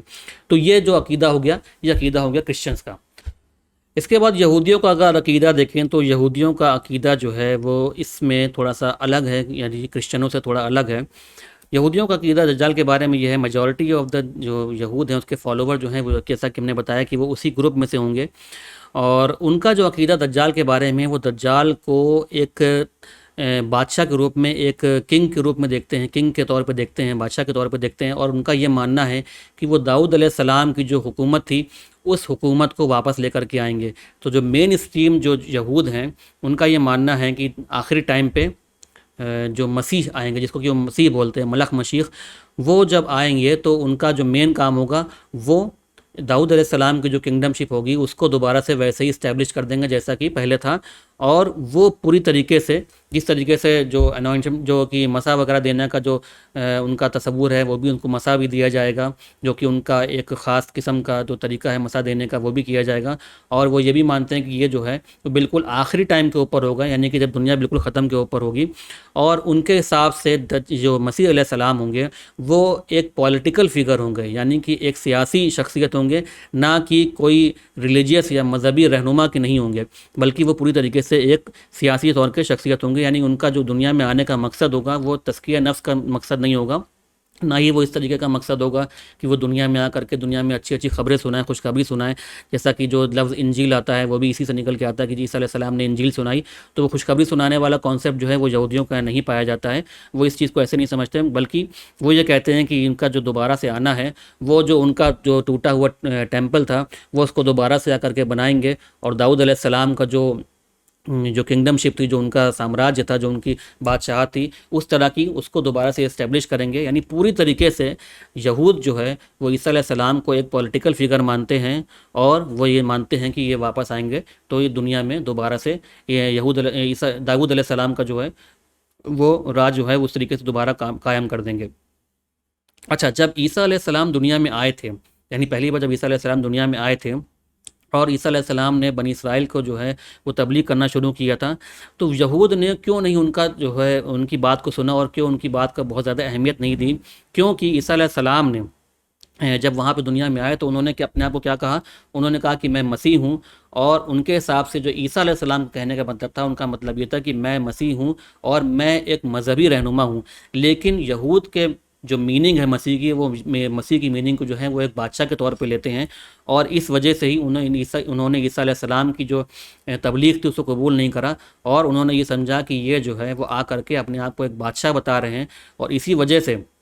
इन्होंने जो है रोमन्स जो थे, रोमन एम्पायर जो था उसमें जो उसका बादशाह था, उसके पास जाकर यही कंप्लेन करी थी कि हमारे यहाँ एक शख्स ऐसा आया है जो कि अपने आप को एक अपना बादशाह जो कि अपने आप को बादशाह बता रहा है। जबकि क्या ईसा अलैहिस्सलाम ने खुद के बादशाह होने के बारे में कभी कुछ कहा? बिल्कुल नहीं। बल्कि ईसा अलैहिस्सलाम ने तो यही कहा कि मैं मसीह हूँ। लेकिन यहूद का तसव्वुर यह है कि जो शख्स अपने आप को मसीह कहेगा वो हमारे हिसाब से आखिरी टाइम पे जो आएगा वो मसीह वो वाला मसीह होगा जो कि दाऊद अलैहिस्सलाम के बादशाहत को दोबारा से कायम करेगा। इस वजह से उन्होंने जो था वो जा करके रोमन्स के पास शिकायत करी कि हमारे यहाँ एक शख्स ऐसा आया है जो कि अपने आप को बादशाह होने का तसव्वुर कर रहा है, और वो बिल्कुल नहीं चाहते थे कि कोई भी पॉलिटिकल ख़राबी, कोई भी पॉलिटिकल जो प्रॉब्लम पैदा हुई इस वजह से, इनकी वजह से। इसलिए उन्होंने ईसा अलैहिस्सलाम को ये चाहा कि इनको किसी तरीके से हमें इनसे छुटकारा मिल जाए और हम जो है इनसे बच जाएं। अब यहूदियों के इसी तसव्वुर की वजह से कि वो ईसा अलैहिस्सलाम को एक किंग के रूप में देखते हैं, एक बादशाह के रूप में देखते हैं, बादशाह के तौर पे देखते हैं, इसी कॉन्सेप्ट की वजह से बाद के दौर में जब इस तरह का उनके सामने कॉन्सेप्ट आया, इस तरह की जो है एक शख्स उनके सामने आया, तो वो उसको मसीह मानने लगे। और वो पूरी अगर उनकी हिस्ट्री देखें तो यहूद की हिस्ट्री में एक सिंगल ऐसा शख्स रहा जिसको कि यहूदियों ने सबसे आला दर्जे का आलिम माना है, सबसे आला दर्जे का फ़कीह माना है। और जैसा कि इस तरह के हम इस्लाम में शेखुल इस्लाम जैसे मानते हैं कि सबसे आला दर्जे का शेख है, तो इसी तरीके से उनके यहाँ भी एक शख्स रहा है। और सबसे ख़ास बात जो उस शख्स के अंदर रही है वो ये रही है कि वो शख्स जो है वो मदरसा के अंदर पढ़ा हुआ है, वो पोर्शन ऑफ कुरान यानी कुरान कुछ हिस्सा उसने हिफ्ज़ भी किया हुआ है। और उसके पीछे जो वजह रही है उसने बल्कि फ़िक़्ह का भी थोड़ा बहुत जो है वो फ़िक़्ह को भी पढ़ा है। और इसके पीछे जो वजह रही है कि पुराने टाइम पे उस दौर में जो है वो कोई भी यूनिवर्सिटी जो थी वो उसमें ऐसा नहीं था कि आप खाली किसी एक पर्टिकुलर सब्जेक्ट के बारे में जाके पढ़ लें। आपको अगर वहाँ उस यूनिवर्सिटी में पढ़ना है तो इस्लाम का कुछ ना कुछ पार्ट, कुछ ना कुछ कुरान, कुछ ना कुछ फ़िक़्ह, कुछ ना कुछ बेसिक उसूल जो हैं वो हर जगह पढ़ाए जाते थे। तो इस वजह से जब वो शख्स इस तरह के मदरसों में, इस तरह की यूनिवर्सिटीज़ में पढ़ा, तो उसने वहाँ पर कुरान और बाकी फ़िक़्ह वगैरह के बारे में पढ़ा और अरबी लैंग्वेज जो है उसने उसके ऊपर कमांड हासिल किया। और वो शख्स जो है जो कि इस तरीके का उनका एक जो फेमस शेखुल इस्लाम जिस तरह से होता है, जो फेमस रबाई था, उसका नाम था मूसा इब्न मैमून, जिसको कि मैमोनिडिस नाम के साथ भी जाना जाता है, जो कि फेमस उनका जूस थे, उनका जो अकीदे का जो फ़िक़्ह है उसको पूरी तरीके से एक फॉर्मेट देने वाला, उसको पूरी तरीके से एक तरतीब देने वाला शख्स था। और उसने एक पूरी बाकायदा एक किताब लिखी जिसमें कि उन्होंने जूइश अकीदा जो है उसको पूरी तरीके से तरतीब के हिसाब से 13 पॉइंट बना करके उस किताब को लिखा, और 13 प्रिंसिपल यानी 13 मेन जो है बातें उसके अंदर बताई कि यहूदियों का अकीदा क्या होना चाहिए। और ऐसा उसने इसलिए किया क्योंकि वो सारा अकीदा जो है वो इस्लाम से पढ़ चुका था। उसने देखा था कि इस्लाम में जो अकीदा है वो बाकायदा कोडिफाइड किया हुआ, बिल्कुल सही तरतीब में बनाया हुआ है, हर एक चीज़ वहाँ पे तरतीब से बनी हुई है। तो क्यों ना ऐसा करें कि यहूदियों के लिए भी इस तरीके का एक अकीदा बना दिया जाए। तो बहरहाल उसने सारी मेहनत जो है वो कवायद इसीलिए करी थी। और उसने जो सारे पॉइंट लिखे हैं 13 पॉइंट, उसमें हर पॉइंट की शुरुआत में उसने लिखा है अनी मामिन, यानी हिब्रू में लिखा है अनी मामिन, जिसके माने अरबी में होंगे अना मोमिन, यानी कि मैं मोमिन हूँ। और मैं भी इस बात में बिलीव रखता हूँ, इस बात में यकीन रखता हूँ, जो पॉइंट मैं आगे लिख रहा हूँ इसके बारे में मैं बिलीव रखता हूँ, इसके बारे में मैं ईमान लाता हूँ। तो टोटल 13 पॉइंट जो उसने लिखे हैं अपने अकीदे के, उस 13 पॉइंट में से जो 12वां पॉइंट उसने बनाया है, अगर उसको हम समराइज़ करें और उसकी मीनिंग देखें, तो उसमें जो है सब, जैसा कि मैंने बताया, हर लाइन के पहले उसने लिखा कि मैं इस बात में यकीन रखता हूँ, मैं इस बात के ऊपर ईमान लाता हूँ। तो यहाँ पर भी उसने ये बात लिखी है कि जूइश अकीदा जो है, जूइश के लोग जो हैं, उनका ये अकीदा है कि हम इस बात में पूरी तरीके से यकीन रखते हैं कि आखिरी टाइम पे जो है वो मसीह आएंगे, और मैं उसमें आने का पूरी तरीके से इंतज़ार कर रहा हूँ। और हो सकता है कि आने में कुछ देरी हो जाए, लेकिन उस देरी के बावजूद भी मुझे उसके आने के पूरा यकीन है, उसके जो है आने की पूरी तमन्ना और तसव्वुर है कि वो जल्द से जल्द आएगा। और उनका ये आइडिया जो है, यानी उनका जो तसव्वुर है, वो आज तक के यहूदियों के जो एक ख़ास फ़िरका है उसके अंदर ये तसव्वुर आज तक के मौजूद है। और बहुत सारे, जैसा कि हमने जानते हैं कि जूविडिज़म जो है, यानी कि यहूदी मज़हब है, इसके अंदर बहुत सारे अलग अलग जो है ऐसे ग्रुप्स हैं। इसमें एक ग्रुप ऑर्थोडॉक्स है, एक कंजर्वेटिव है, और एक जो है रिफॉर्मर है। तो बल्क जो है उसमें जो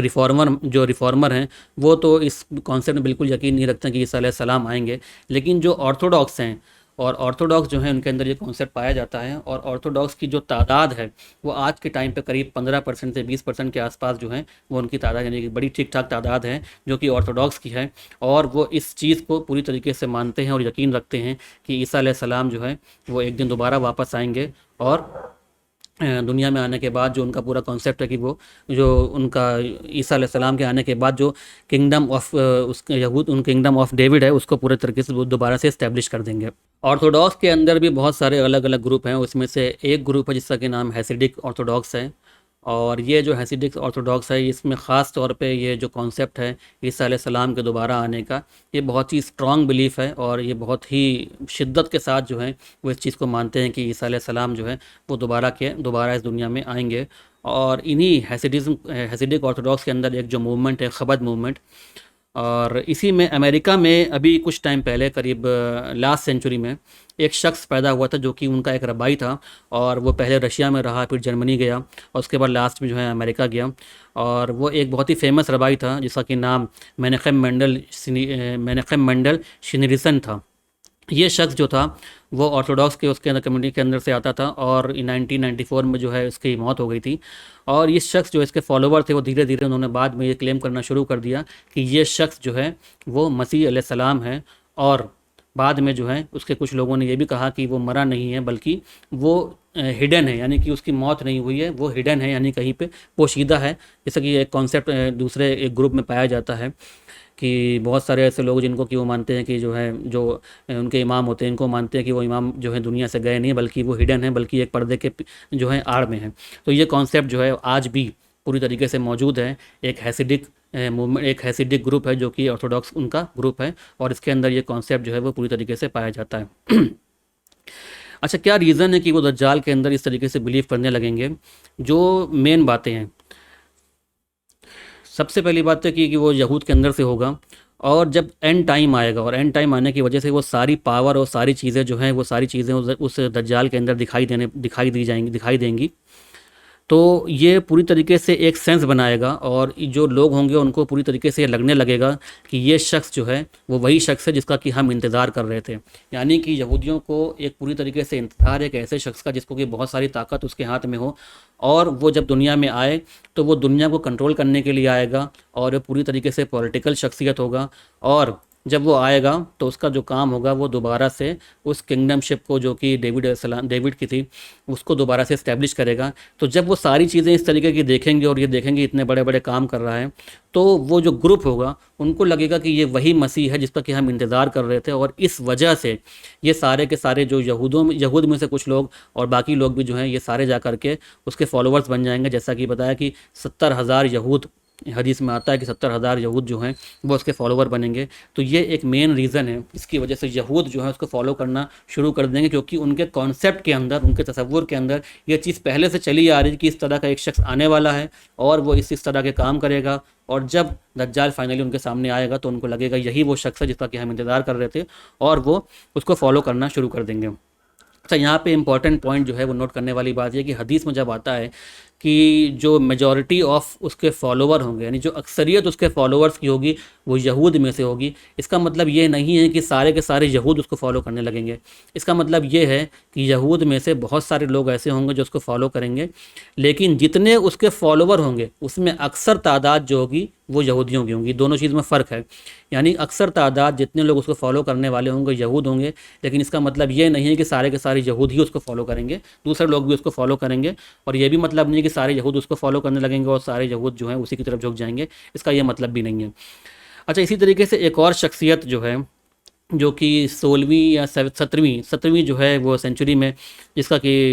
ज़हूर हुआ, और one of the most famous जो है जूइश मैसेनिक जूस जो है उसका नाम आता है उसके अंदर। और सबसे ख़ास बात उसके अंदर ये है कि वो मुस्लिम लैंड के अंदर पैदा हुआ और मुस्लिम लैंड के अंदर जो है वो पला बड़ा और वहीं पे मरा। और अरबिक बोलना जो है उसके लिए बहुत ही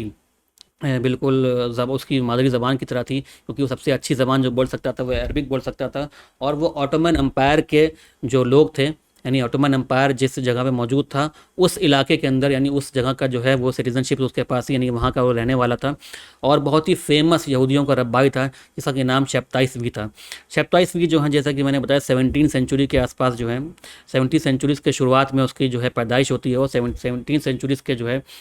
सेकेंड हाफ में जो है उसकी वफ़ात होती है। इसके जो फॉलोवर्स थे वो धीरे धीरे बढ़ने लगते हैं, और धीरे धीरे बढ़ने के बाद जब उसके फॉलोवर बढ़ जाते हैं तो वो अपने आप को मसीह होने का दावा करने लगता है और बहुत सारी चीज़ों की डिमांड करने लगता है, जो कि सल्तनत के उनके यानी कि जो किंगडम वहाँ पे चल रही, किंगडमशिप वहाँ पे चल रही थी, जो सुल्तान वहाँ का था, उससे बहुत सारी चीज़ों की डिमांड करने लगता है। और उसकी डिमांड जो है वो धीरे धीरे बढ़ने लगती है, और उसके पीछे रीज़न ये होता है कि वो जो उसके फॉलोअर्स हैं उनकी तादाद जो है वो धीरे धीरे बढ़ रही होती है। इस वजह से जब वो पॉलिटिकल एक प्रॉब्लम खड़ी कर रहा होता है, इस वजह से जो सुल्तान होते हैं सुल्तान उसको पकड़ लेते हैं और उसको सज़ा देने के लिए बाकायदा उसको दरबार में बुलाया जाता है। और सुल्तान जो उसको ऑफ़र देते हैं, उसको ऑफ़र ये देते हैं कि मैं तुमको सज़ाए मौत देता हूँ, यानी तुम्हारे लिए मौत की सज़ा है, तुमने जो भी काम किया इसके लिए तुम्हारी सज़ा मौत की तजवीज़ है, लेकिन अगर तुम इस्लाम कबूल कर लोगे तो मैं तुम्हारी सज़ा को जो है वो माफ़ कर दूँगा। अब जब ये ऑफ़र सुल्तान ने दिया, अब ये ऑफ़र सुल्तान ने दिया, ये सही है या गलत है, ये अपने आप में एक अलग टॉपिक है, लेकिन सुल्तान ने जो ऑफ़र दिया वो मैं आपके सामने डिस्कस कर रहा हूँ। उसने ऑफ़र दिया कि तुम इस्लाम कबूल कर लो तो मैं तुम्हें माफ़ कर दूँगा। जब ये ऑफ़र मिला तो शब्ताइसवी आखिरी में करता क्या है कि वो पूरे भरे दरबार में इस्लाम कबूल कर लेता है और कलमा शहादत पढ़ देता है। और जो उसकी जो एक ड्रेस थी, यानी कि जो यहूदियों की वो जो टर्बन पहने हुआ था उसको उतार करके बाकायदा जो ऑटोमन एम्पायर की जो पगड़ी थी उस पगड़ी को बड़े दरबार में पहनता है और वहाँ पे कलमा शहादत जो है वहाँ पे पढ़ता है। अच्छा, अब जब ये बात उसके जो फॉलोअर्स हैं, जब उनको पता चलती है कि शब्ताइसवी ने इस तरीके से कर लिया, जो उसके हज़ारों की तादाद में जो उसके फॉलोअर्स थे, वो एक अजीब सी कशमकश के अंदर फंस जाते हैं। उनको समझ में नहीं आ रहा होता है कि एक्चुअल में अब क्या करना चाहिए, क्योंकि उनका जो मेन शख्स था जिसको कि उन्होंने मसीह का दर्जा दिया था, वो कहा था कि ये शख्स मसीह है, अब फाइनली इस शख्स ने इस्लाम कबूल कर लिया, तो ये तो हमारे उस जो फ्रेम जो हमने बनाया था, जो कि हमारे मसीह का तसव्वुर था, ये शख्स अब उसके अंदर फिट नहीं हो रहा है और इसने इस्लाम कबूल कर लिया है, ये कन्वर्ट हो गया है, तो हमें करना क्या चाहिए। और ये जो एक कन्वर्जन है, ये अपने आप में बिल्कुल एक अजीब व गरीब किस्म का इस्लाम के अंदर कन्वर्जन है, जो कि पूरी इस्लामिक हिस्ट्री में बिल्कुल अजीब व गरीब किस्म का कन्वर्जन है। और शब्ताइसवी जो है वो कन्वर्ट होने के बाद पूरी तरीके से मुसलमान भी नहीं हुआ, वो आधा जीव था और आधा, यानी आधा यहूदी था और आधा मुस्लिम था। वो रमज़ान भी रोज़े भी रख लेता था, और जो आपका जो उनका सबत का दिन होता है, यानी सप्ताह का जो आखिरी दिन होता है सनीचर का दिन, वो उसके जो अहकाम थे वो उसको भी फॉलो करता था। कुरान भी पढ़ लेता था और हिब्रू में जो उनकी बाइबल थी उसको भी पढ़ लेता था। तो जो वहाँ के ऑटोमन एम्पायर के जो लोग थे, उन्होंने इसलिए उसको जो है एक अलग टर्म, एक अलग जो है लक़ब दिया, और वो लक़ब है डॉनमे। डॉनमे का मतलब ये है, यानी कि उसके लिए जो टर्म अगर हम बोलें, इंग्लिश में कोई टर्म सही नहीं है, उसका मतलब ये है कि एक इस तरीके से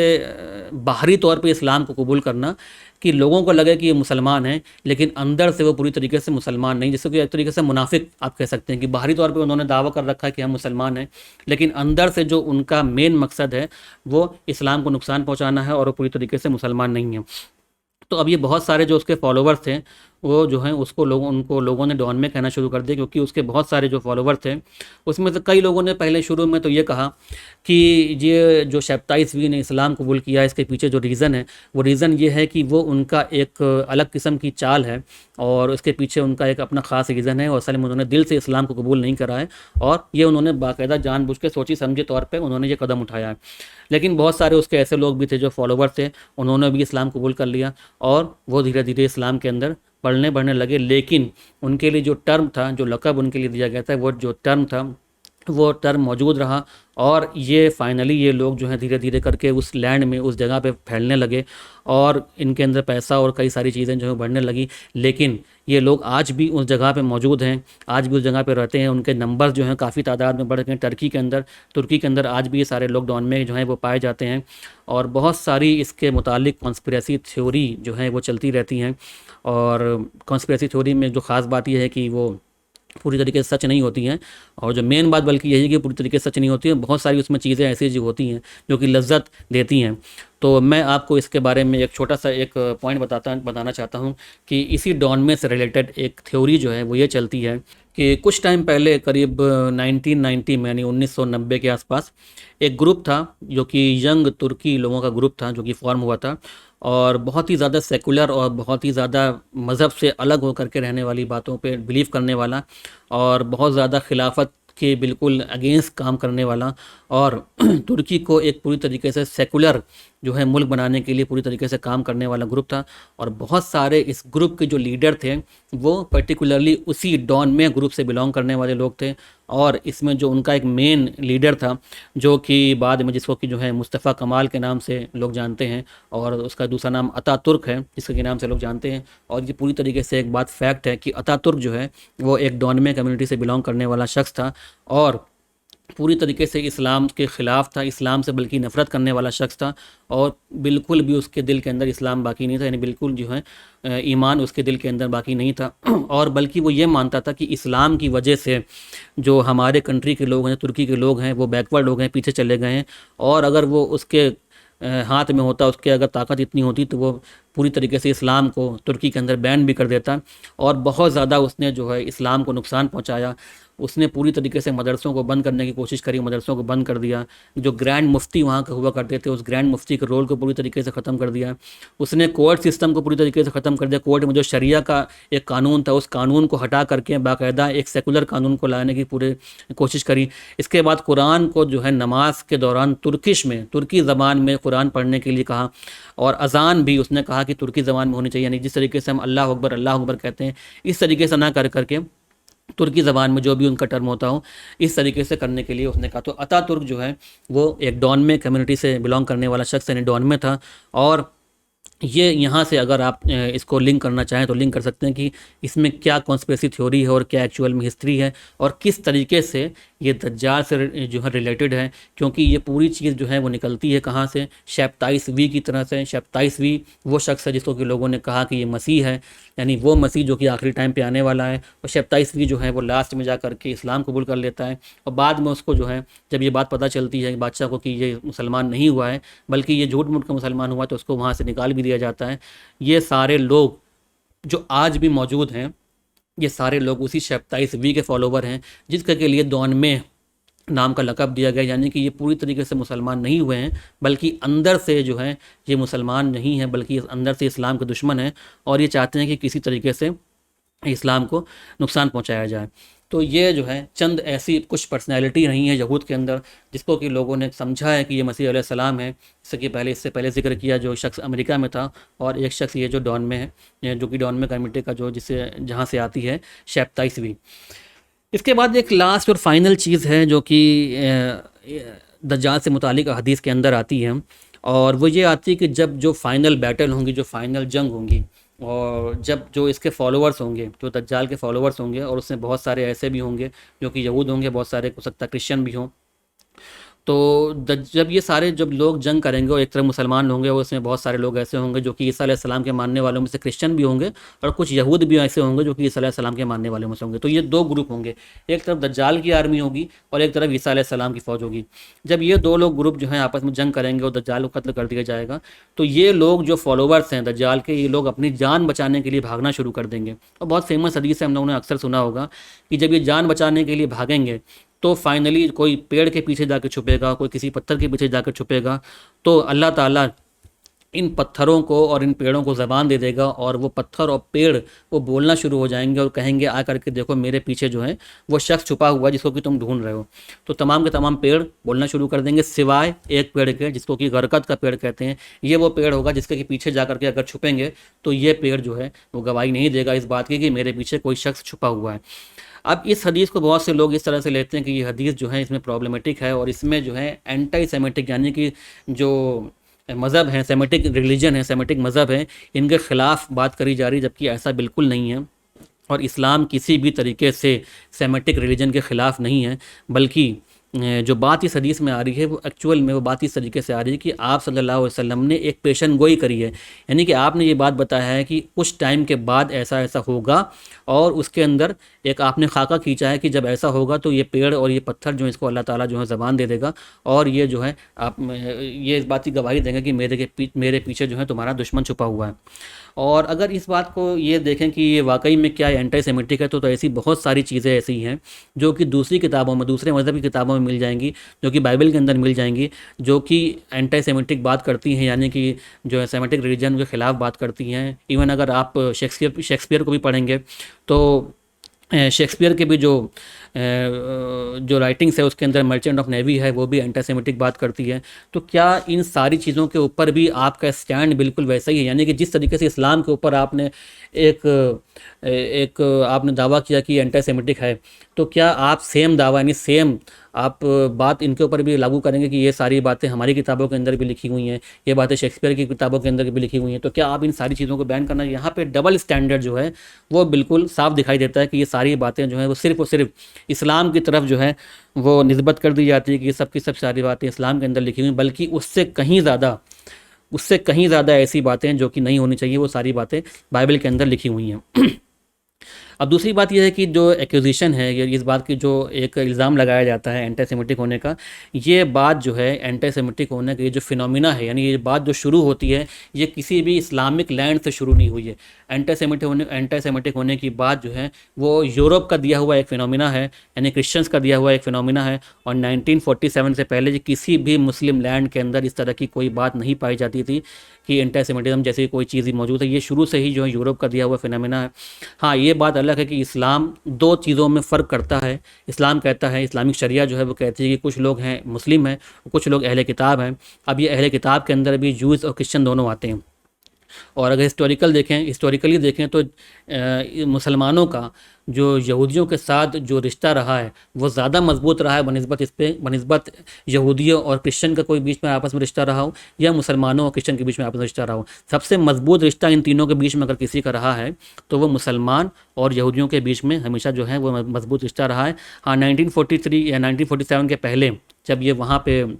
शिफ्ट नहीं हुए थे जो उनकी अपनी कंट्री है, इससे पहले मेजॉरिटी जो यहूदियों की थी वो मुस्लिम लैंड के अंदर रहते थे। वो यमन के अंदर, इराक़ के अंदर, मोरक्को, इजिप्ट के अंदर रहते थे। और जितना भी वो फले फूले हैं, यानी जितना भी उन्होंने तरक्की करी है वो सारी की सारी तरक्की उन्होंने मुस्लिम लैंड के अंदर ही करी है। इवन शेप्ताइस भी, जिसका कि मैंने अभी जिक्र किया, वो भी ऑटोमन एम्पायर के अंदर मुस्लिम लैंड के अंदर रहता था। तो ये सारी बातें जो है जो कही जाती है कि मुस्लिम लैंड के अंदर जो है जितनी तरक्की उन्होंने हासिल करी उतनी तरक्की उन्होंने कहीं हासिल नहीं करी। तो ये पूरा कॉन्सेप्ट जो है वो उन्हीं लोगों का दिया हुआ है जो असल में एंटीसेमिटिक है। यानी कि जो लोग इस बात को दूसरों के ऊपर इल्ज़ाम लगा रहे हैं, असल में वो खुद उस बात के हामिल, यानी वो खुद वो काम करते हैं जिसका इल्ज़ाम वो दूसरों के ऊपर लगा रहे हैं।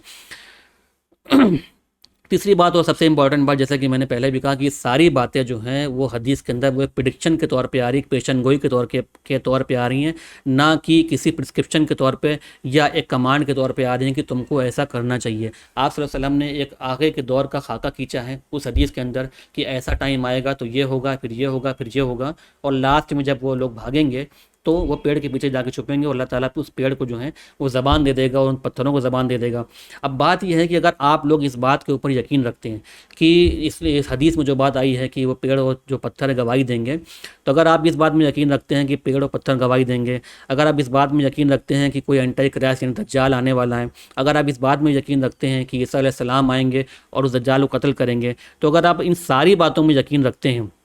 तो बेहतर तो आपके लिए यही है कि आप ईसा अलैहिस्सलाम का साथ दें और उस दज्जाल की फ़ौज में ना जा करके ईसा अलैहिस्सलाम की फ़ौज में रहें और हक़ का साथ दें। क्योंकि आप ये जो पार्शली यानी कोई हदीस को अगर आप पार्शली एक्सेप्ट कर रहे हैं और पार्शली रिजेक्ट कर रहे हैं, यानी हदीस की सिर्फ 10% बात को तो आप कह रहे हैं कि हम इस बात को मानते हैं कि वो पेड़ और जो पत्थर हैं वो गवाही देंगे, और उस हदीस की बाकी जितनी बातें हैं कि ईसा अलैहिस्सलाम आएंगे, दज्जाल आएगा, उनके बीच में जंग होगी, फिर ईसा अलैहिस्सलाम उसको कत्ल कर देंगे और फिर इस्लाम का पूरा गलबा हो जाएगा, ये सारी बातों को आप किनारे कर देते हैं और सिर्फ वो 10% बातें जो आपको अच्छी लग रही हैं और आपको लग रहा है कि ये हमारे खिलाफ बात कही जा रही है, तो आप उन बातों को ले रहे हैं। तो मेन जो बॉटम लाइन है वो बात यही है कि आप जो हदीस को अगर आपको लेना है तो हदीस को पूरा पूरा लीजिए और उस हदीस को पूरा पूरा समझिए, और उस हदीस की सारी बातें, उस हदीस में जितनी भी बातें पेशनगोई के तौर पे करी गई हैं, वो सारी की सारी बातें आपको एज इट इज़ लीजिए। और अगर आप वो सारी बातें एज इट इज़ लेते हैं और आपका ईमान है कि ये सारी की सारी बातें एज इट इज़ वैसे की वैसे ही होंगी,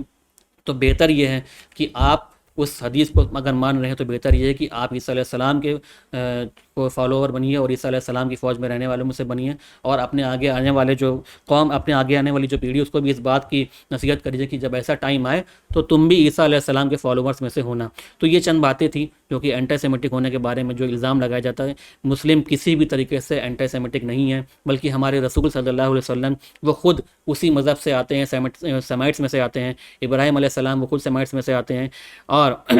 इस्लाम जो है वो ज़ायनिज़्म के ख़िलाफ़ है, और वो ज़ायनिज़्म जो है वो यहूदी ज़ायनिस्ट भी हो सकते हैं, वो क्रिश्चियन ज़ायनिस्ट भी हो सकते हैं, और वो एथीस्ट ज़ायनिस्ट भी हो सकते हैं। तो ये चंद बातें जो थी ईसा अलैहिस्सलाम जो ये चंद बातें जो थी वो दज्जाल के मुतालिक जो हदीसों में आता है उसके मुतालिक थी। और इंशाअल्लाह आज जो हमारा दज्जाल का पूरा टॉपिक था वो मुकम्मल हो गया। अब जो नेक्स्ट टॉपिक इंशाल्लाह हमारे नेक्स्ट पार्ट में होगा वो ईसा अलैहिस्सलाम के बारे में होगा, किस तरीके से ईसा अलैहिस्सलाम दोबारा दुनिया में आएंगे, और दुनिया में आने के बाद जो है ईसा अलैहिस्सलाम किस तरीके से दज्जाल को कत्ल करेंगे और उनसे किस तरीके से जंग होगी। तो इंशाल्लाह आज अपना हम एपिसोड यहीं पे ख़त्म करते हैं। अस्सलाम वालेकुम वरहमतुल्लाहि वबरकातुहू।